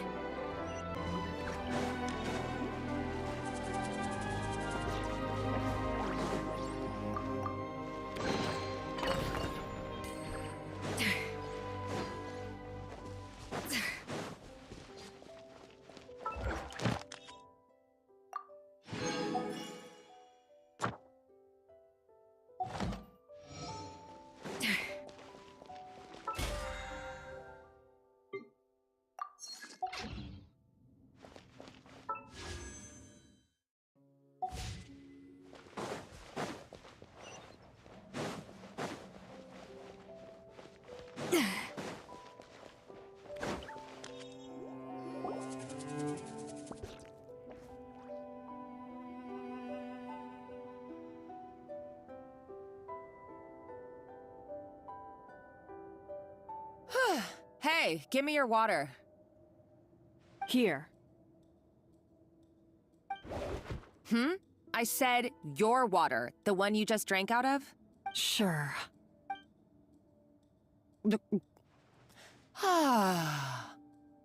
All those years slaving away under Escoffier, and then you. Today, it's finally paying off. Not only have I found the ruin that Savelli kept hidden, but I also get to boss you around like my little lapdog. Hey, go scout ahead for me. If we need to do any more blast tunneling, I want to know where to lay the explosives. Did you not hear me? Get going. Why don't you do it yourself? Oh, when did you learn to fight back? You're always so compliant when I give you instructions by letter. That's because you threatened to expose me for the Lumiline incident. I swear, if I'd known what you were planning, I'd never have... Ha! Don't be so self-righteous. Admit it, you've always been jealous of Escoffier. That's why you lapped up everything I told you. You were terrified of her finding out about your part in the Lumiline incident, and you resented the way her reputation hung over you. So you jumped at the chance to convince yourself that she was the villain, that she deliberately hid her secret recipes from you just to hold you back. It was the only excuse you needed to justify getting back at her. First, idolization, then jealousy, suspicion, and self-deception. That's what this comes down to. It was the same story with Savelli and my ancestor. He offered Modeste his friendship only to murder him out of vanity. He promised to explore the world with him, only to later destroy all records of their adventures. It's a miracle I even found this place. You have no idea the countless hours I spent piecing it all together. So you see, you're no better than Savelli. If you can't beat him, betray him, right? I am no Savelli, nor will I ever be. Oh, put a lid on it. You really think you can absolve yourself of your vindictive and jealous behavior now? Just because you finally realize that Escoffier never kept any secrets from you?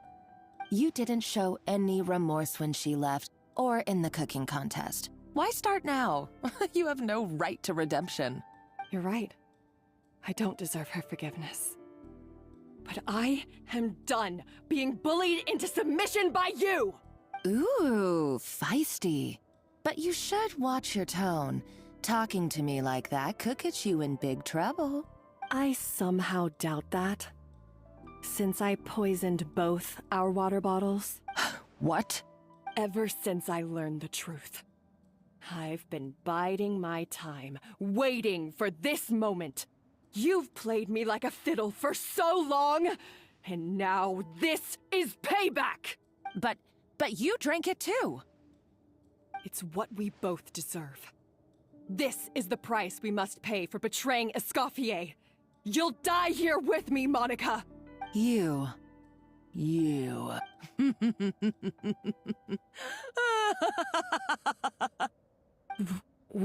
What's so funny? Oh, you're too much. I thought I'd play along for a bit just to amuse myself. You gave a very rousing performance.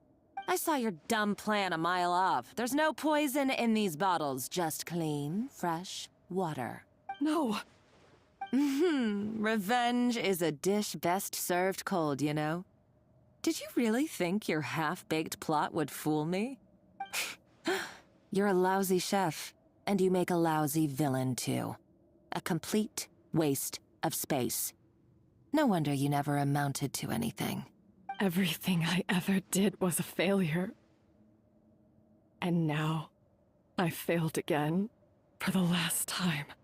Hey, why don't you try your hand at being a comedian in your next life? You got a good laugh out of me. But now the show's over. You should have just done like I asked, Savannah. All I wanted you to do was scout the ruins for me. But you had your chance, and now it's time to say goodbye. Stop right there! Let her go, Monica! We've got you surrounded! Escoffier? Ugh, looks like I'll have to keep you around for a little longer. You can't! Stay back if you want her alive! Escoffier and the Traveler. I can't take you both on in combat, but if you so much as flinch, I can end Savannah's life in a heartbeat. Monica, what are you hoping to achieve by this? You're about to commit murder, and for what? A recipe? A recipe? You chefs are all blinded by your myopic focus on kitchen affairs. Well, Modeste had a secret. The truth behind his so-called genius, the je ne sais quoi factor in his Gâteau de Bourg, and it's right here in these ruins. Are you serious? You're here because of a Gâteau de Bourg obsession? You've gone completely mad! I couldn't care less about the cake itself. No, the real treasure is the secret ingredient that Modeste sourced from these ruins. He and Savelli were fools. A priceless treasure of Remoria in the palms of their hands, and they thought, ooh, this would go great in our cake mix. We're talking about a powerful stimulant that also sharpens the senses. That's no cooking ingredient. It's a groundbreaking drug. That's right, I've done my research.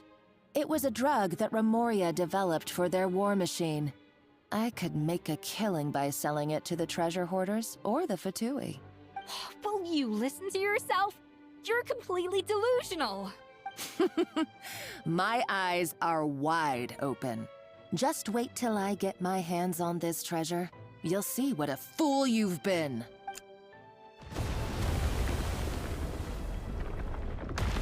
Wait, what's that sound? Just when I thought she couldn't get any crazier. She's lucky the whole place didn't collapse. Uh-oh, Savannah's gone too! Monica must have taken her. Oh, what a coward. She's only taken her hostage because she knows that she's no match for you. That's true. Even if she finds the treasure, she'll need Savannah alive if she wants to get out of here in one piece. Oh, well, our path's been blocked, so let's look for another route.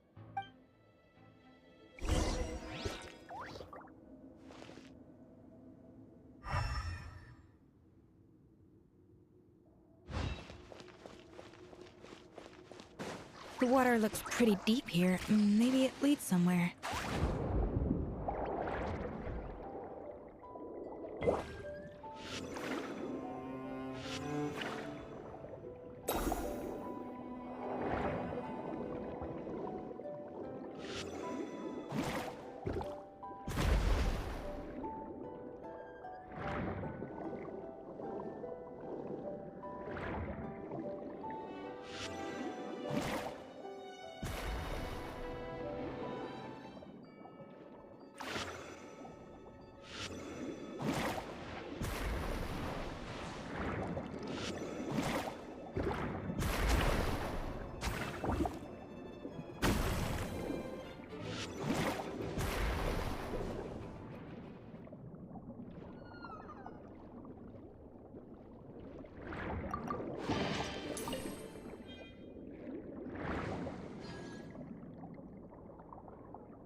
They were probably awakened by the explosion just now. Alright, Knife Skills 101. Time for some rough chopping.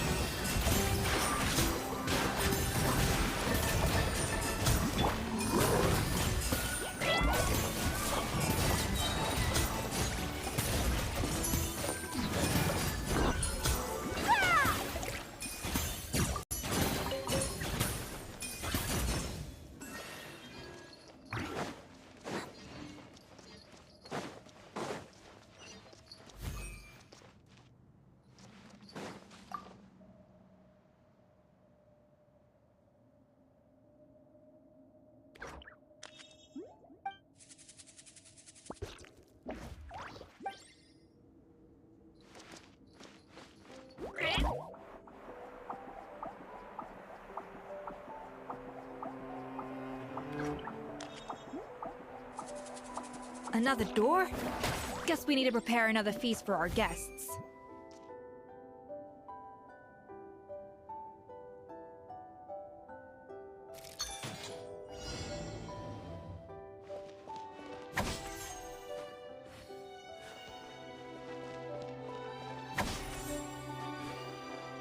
Off to the freezer!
to really like the texture of Rome maritime flowers.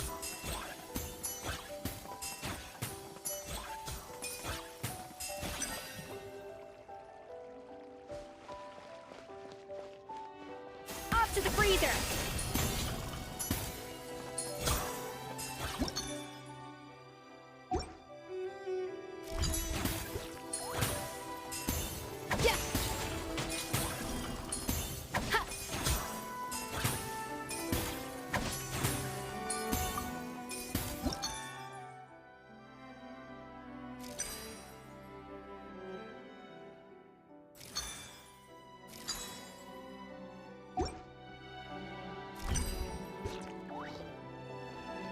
Adaptive frosting!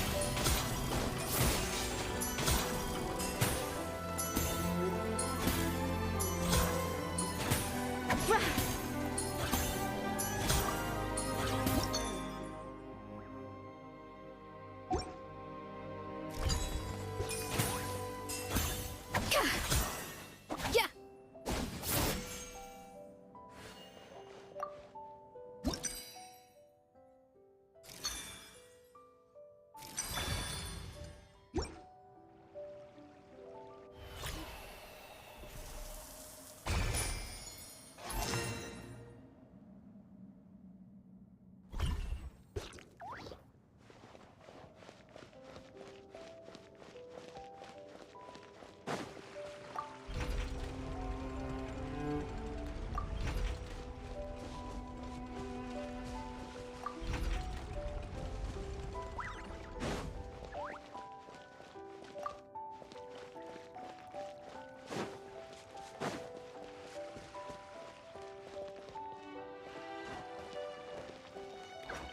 An inspired melange!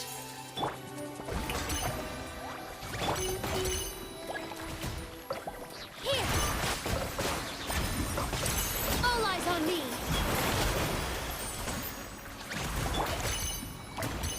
Service with a smile! Coming through! Yeah! Yeah!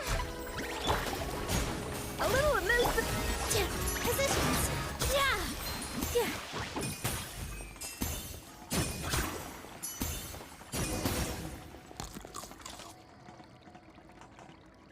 I never knew you could process Limitwol like that. Alright, I've got to jot this down. Limitwols and maritime flowers. This could open the door to a whole new world. Yep, that's literally the plan. Wait, hold on. Which door are you talking about?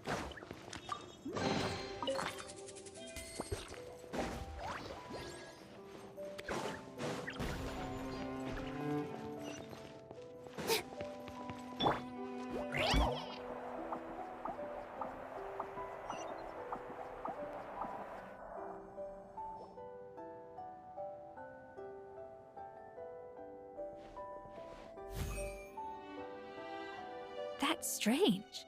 These don't look Romorian to me. More like last century Fontaine. Adventurers from last century Fontaine, huh? Oh, Modeste and Savelli, do you think they camped here? By the looks of it, this was a one-person camp. They adventured together, but maybe one of them came back alone at a later date. Huh, you really think so? Trust our adventurers' instincts. We're pros at this stuff, just like you're a pro in the kitchen. Okay, well, the Traveler has more adventuring experience overall, but Paimon's definitely a pro rummager from all those treasure chests. Darn it! Paimon was just about to show off her rummaging skills! Huh, no kidding. Are all adventurers so obsessed with journaling? I mean, I guess I take a lot of notes when I'm cooking as well, but I thought that was just me. Anyway, let's find out who was here. It's been years since I've last visited these ruins. It's exactly the way I remember it. This place probably hasn't changed in millennia. Sadly, up above, on dry land, everything has changed. The treasure of Remoria. That's what we used to call it. Modeste was right about its potential. It turned Gâteau de Bourg into a national sensation. Our limited stock of the substance meant that the gâteau could only be produced on a small scale. But this only drove up the popularity all the more. Modeste was right about that too. He predicted all of it. He was praised as a genius, while I, as the one person who'd ever disagreed with him, was labeled a talentless fool. Modeste tried his best to console me, but I knew better than anyone just how great the gulf was between us. Our conversations grew scarce, and we saw less and less of each other. I didn't fight it. He had new friends and a career of his own. Why invite further disdain by inserting myself where I did not belong? I told myself that maybe one day, when I finally created a masterpiece of my own, I'd be able to face him without shame. Or maybe one day, when I've put these feelings of self-loathing behind me, I'd be able to ask him with a smile on my face, how about we go on one more adventure, for old time's sake? Unfortunately, that day will never come. So it was Savelli. From the sounds of it, he came back after Modeste had already died.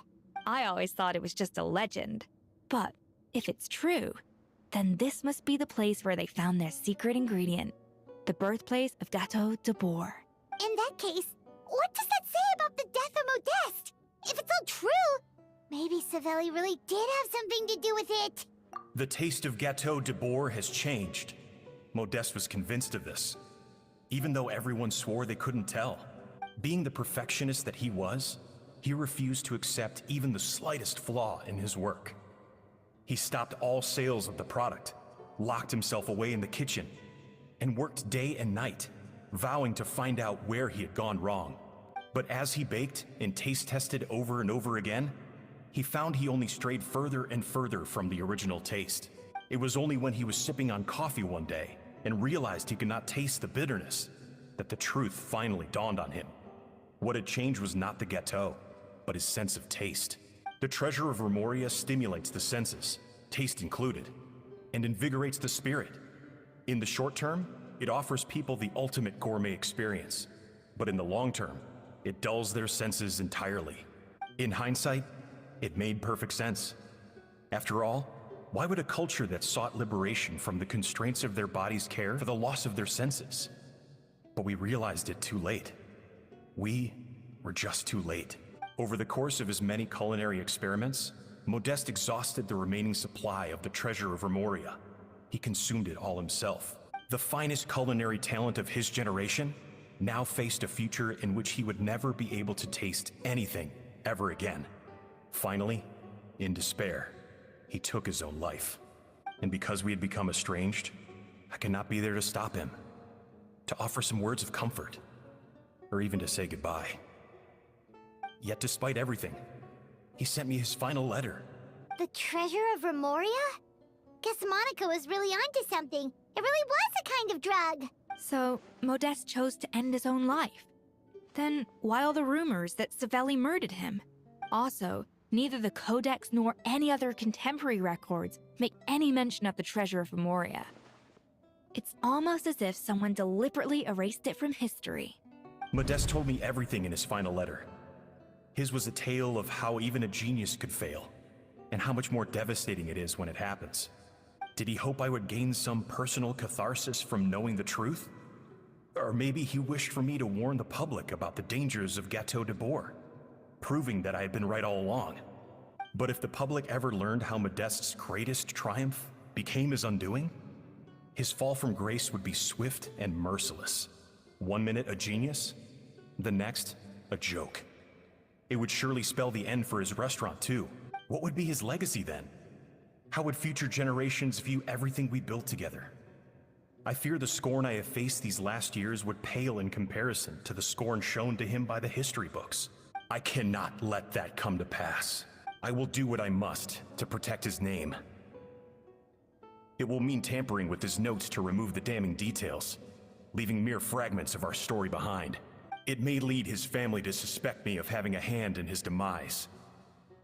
But if that's the price of destroying all evidence of my crimes, then so be it. I would rather the world believe a tale of genius and jealousy than see his reputation in tatters. The final loose end is the evidence here, at the bottom of the sea. Huh? What's wrong? Didn't we say Savannah should be safe for now? So we thought, But if Monica finds out what happened to the treasure, there's no telling what she might do.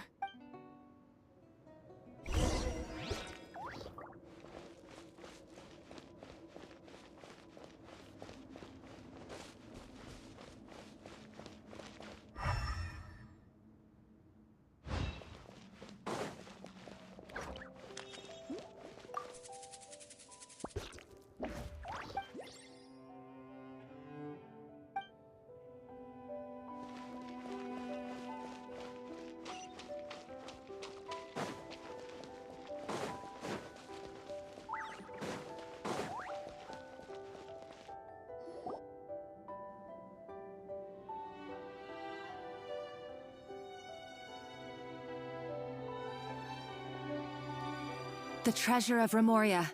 I have found you at last.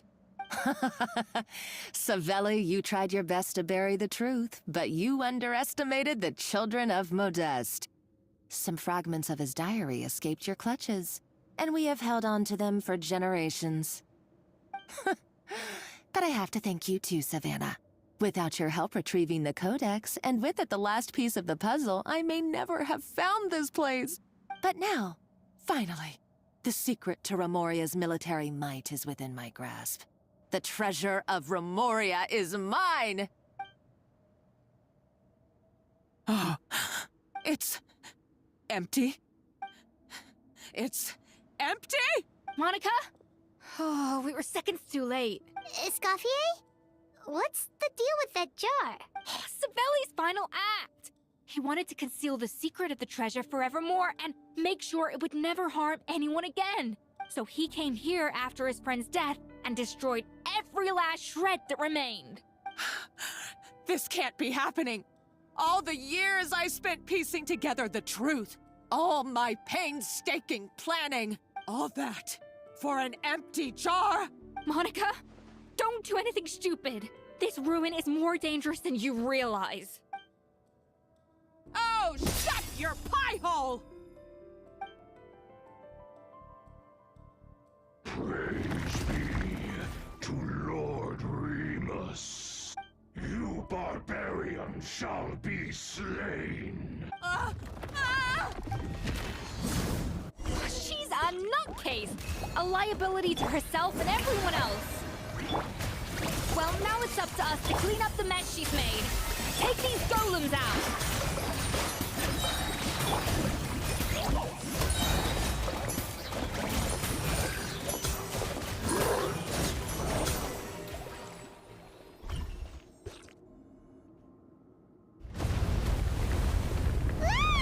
Why is this place still shaking?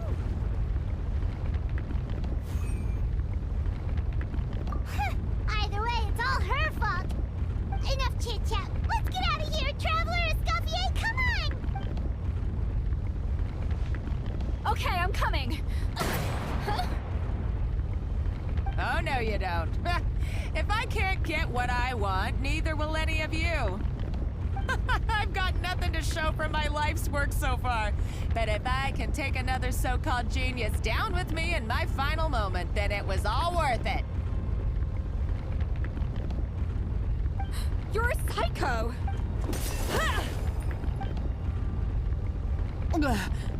Savannah? When did you wake up? I may be a lousy chef, but it looks like I'm not a complete waste of space. Traveler?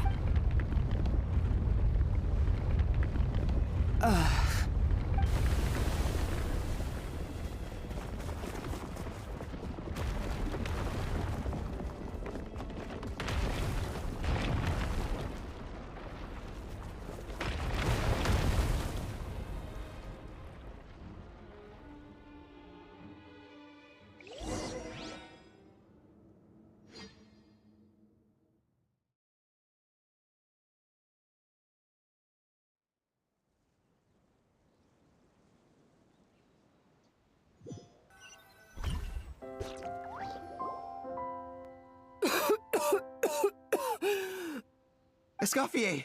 Savannah! Traveler! And Paimon! Venegem! What are you all doing here? What did you expect us to do? Stay at the restaurant and sit on our merry derrieres? While the Traveler and Escoffier were out here risking their lives? We had to do something. Even though that something ended up being, well, waiting for you here instead. I don't deserve any of you. And I certainly don't deserve to be your head chef. It was my fault Escoffier had to leave. Then I couldn't live up to her standards. I acted like a tyrant in the kitchen. And now I almost got myself killed. Come back, Escoffier. Come and be our head chef again. I'll never be able to replace you. Okay, so everything I said to you the day I left, it just went in one ear and out the other? Huh? Sorry, I was kinda in my own head at the time. All I could think about was the Lumiline situation. What was it you said again? Forget it. It doesn't matter. Anyway, I didn't leave this job because of you. And you're not nearly as awful a chef as you think. If you were that bad, why would all your staff show up here for you? Escoffier's right. Sure, you nitpick our work and get us to do things over a lot. But when it comes down to it, you're the one who's always doing whatever it takes to make sure the customers get served on time, every time. Things were pretty rough after Escoffier left. And Savannah's the only reason we've been able to make it through.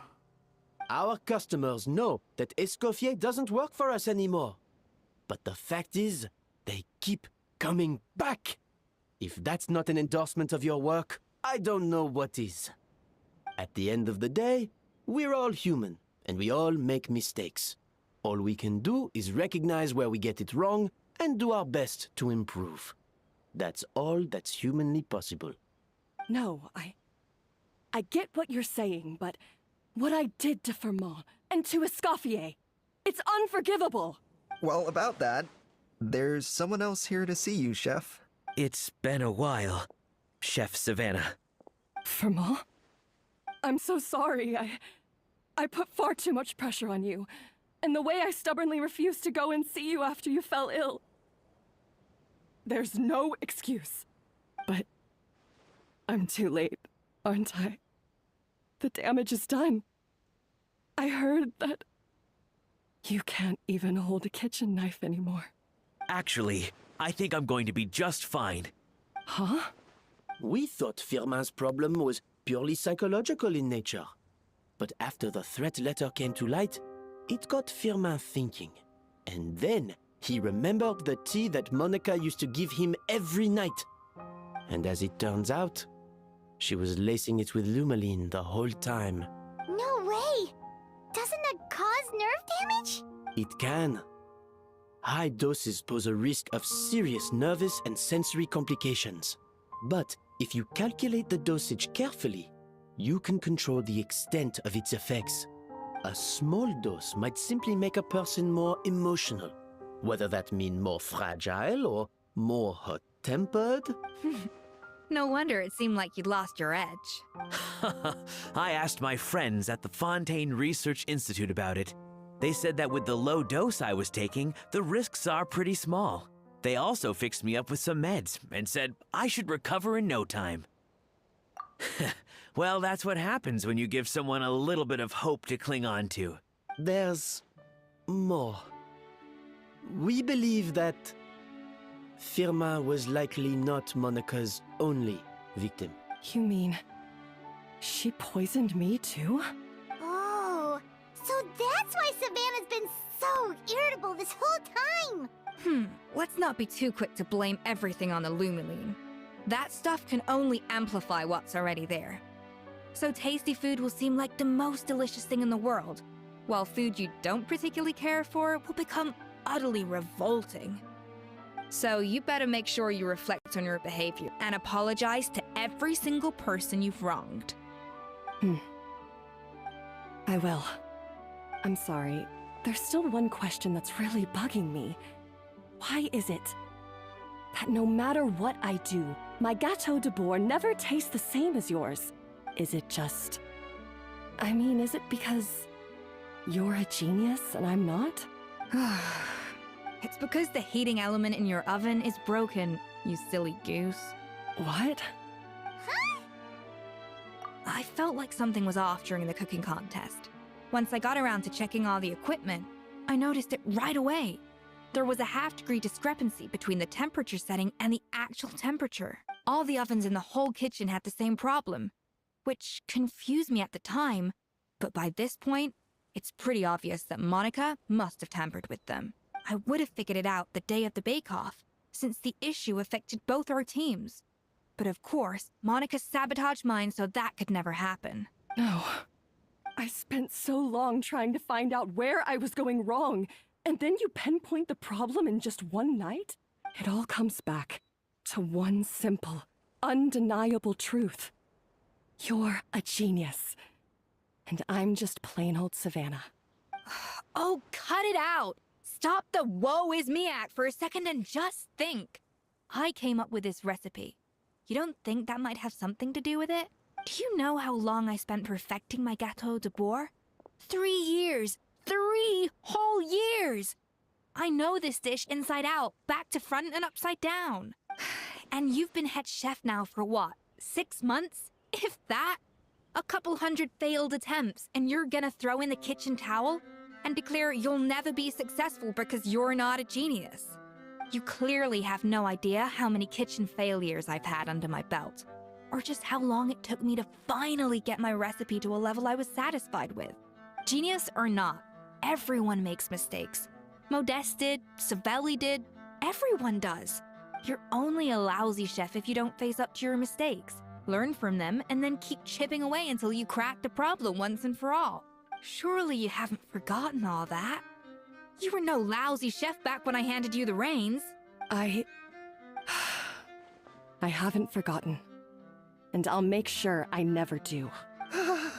That's our head chef. Haha! Sounds like we won't need another changing of the guard in the Hôtel de Bord kitchen anytime soon. Huzzah! Aw, what a perfect ending to a crazy journey. Look how happy everyone is. So you got your mojo back now? Yeah. Thanks to you, Escoffier. In fact, no. Thanks to all of you. Aw, friends again. So nice to see them finally settle their beef. Good. So now that's out of the way. It's time for payback. You cheated in our last bake-off, and I demand a rematch right now.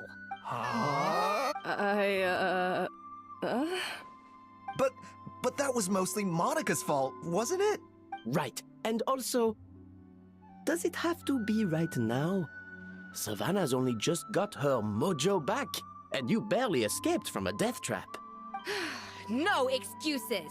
This is a cooking contest between 2 top chefs, and nothing will stand in its way. So grab your spatula and get ready, because this rematch is happening today, right now, this instant. Hey, so, this whole time you were salty about losing? The second cooking contest commences now! This time, no more games, and no holding back!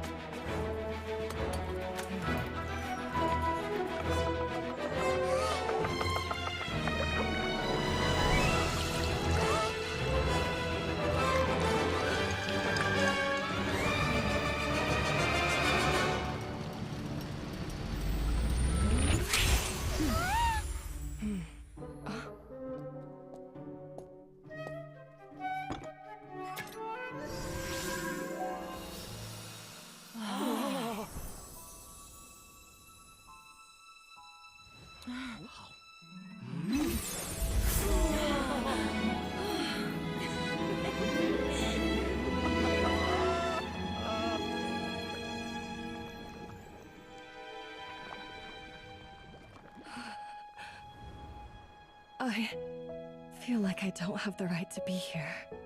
Hey, what are you so afraid of? You can't unbake it now. And if you don't serve it, then good or bad, you'll never find out how to improve. If you're too scared to fail, you'll never know what real success tastes like. I So? Embrace your failure. Taste it. Digest it. That's the way to success. I don't know. Sounds like it's easier said than done. I'll do it.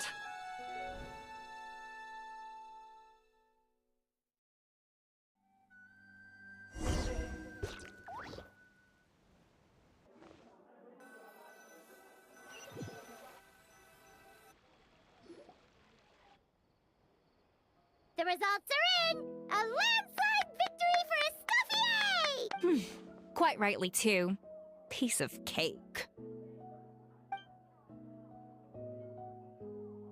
Oh yeah, look at that!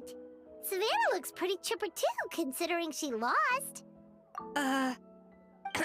Now, where were we? Yes. Do you have any more questions for me after everything that's happened? I thought Navia would have filled you in. And actually, I said all this to Savannah before I left. Although, as we saw, I don't think any of it sank in. I had 2 reasons for leaving. One was the food safety incident, of course, but the other was that the Hotel de Boer had reached a point where it didn't need me anymore. So I decided to step down and look for new opportunities to improve myself. Improve how? Well, a while back, I got to know a fellow chef from Liyue, and in her, I saw so many new possibilities. She has that same adventurous spirit that Modeste and Sibeli had in their youth. Slime mucus, lizard tails. With her, nothing's off the table. There's a whole world of new flavors out there waiting to be explored, hiding away in ingredients we overlook. Case in point, remember those Romaritime flowers down in the ruins? I used them in the cooking contest just now. Did you taste the difference? What? Paimon didn't notice at all! Half of the art of cooking is dissecting the recipes of previous chefs and figuring out the exact constellation of elements that gave their work its signature taste. And the other half, it lies in freeing yourself from the confines of the kitchen. You've got to go out and explore the endless possibilities out there. Uh-oh.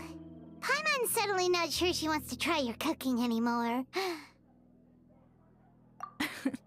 Don't worry, it's not going to be a free-for-all like in Modeste's time.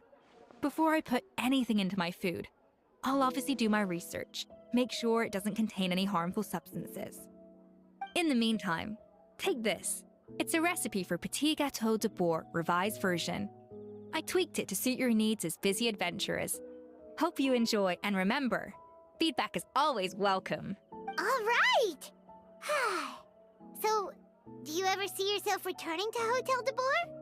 Oh, of course. I've already promised Vanishem that I'll come back every once in a while to make sure the quality of the food remains at an acceptable level. You know, Paimon's still a little disappointed that we never got to see the treasure of Remoria. Surely Monica wouldn't have gotten drawn in so deeply if it wasn't for all the mystery surrounding the original Gâteau de Boer. She practically dedicated her life to finding the lost pieces of Modeste's diary. Then went to all that trouble to infiltrate the Hotel de Boer. And in the end, it was all for nothing. Since you mentioned the treasure, between Modeste's writings and what we saw in those ruins, I think I may have figured out the truth. The so-called treasure of Remoria was most likely a substance that the Remorians extracted from Lumitoiles, better known to us as Lumiline. Huh? So then, why all the hype back in the early days of Gâteau de Boer? Don't forget, it was a very different era. We could barely even refine sugar back then, so desserts were very much in their infancy. In a world of bland food, it's no wonder that the first thing to really excite people's taste buds took the world by storm. And as for the Lumiline, it may well have been somewhat valuable in ancient times. But these days, it's just another drug from the Fontaine Research Institute. Even if Sibeli hadn't destroyed it all, I doubt it would be worth that much these days. So after all that, there was nothing in those ruins but worthless junk. Feels strange to say it, but Paimon almost feels sorry for Monica. She sacrificed it all only to get nothing in return. Hey! Huh? Navia? You just got back from that underwater ruin, right? Well, check it out. They ran a special issue. Did you see anything like this down there? Freshly unearthed from the ruins of Rumoria. A magnificent jar thought to be over 1,000 years old. Experts say it has immense artistic and historical value.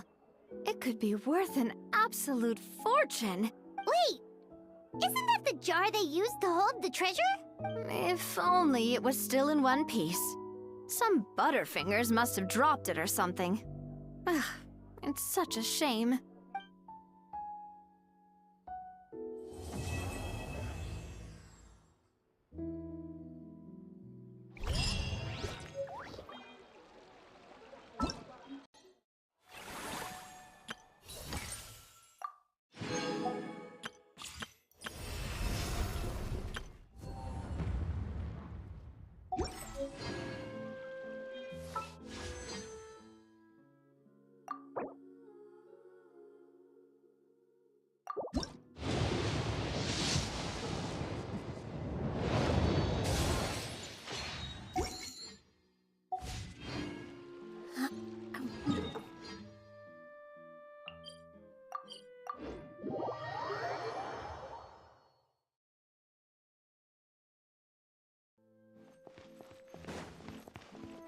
Ad Astra Abyss.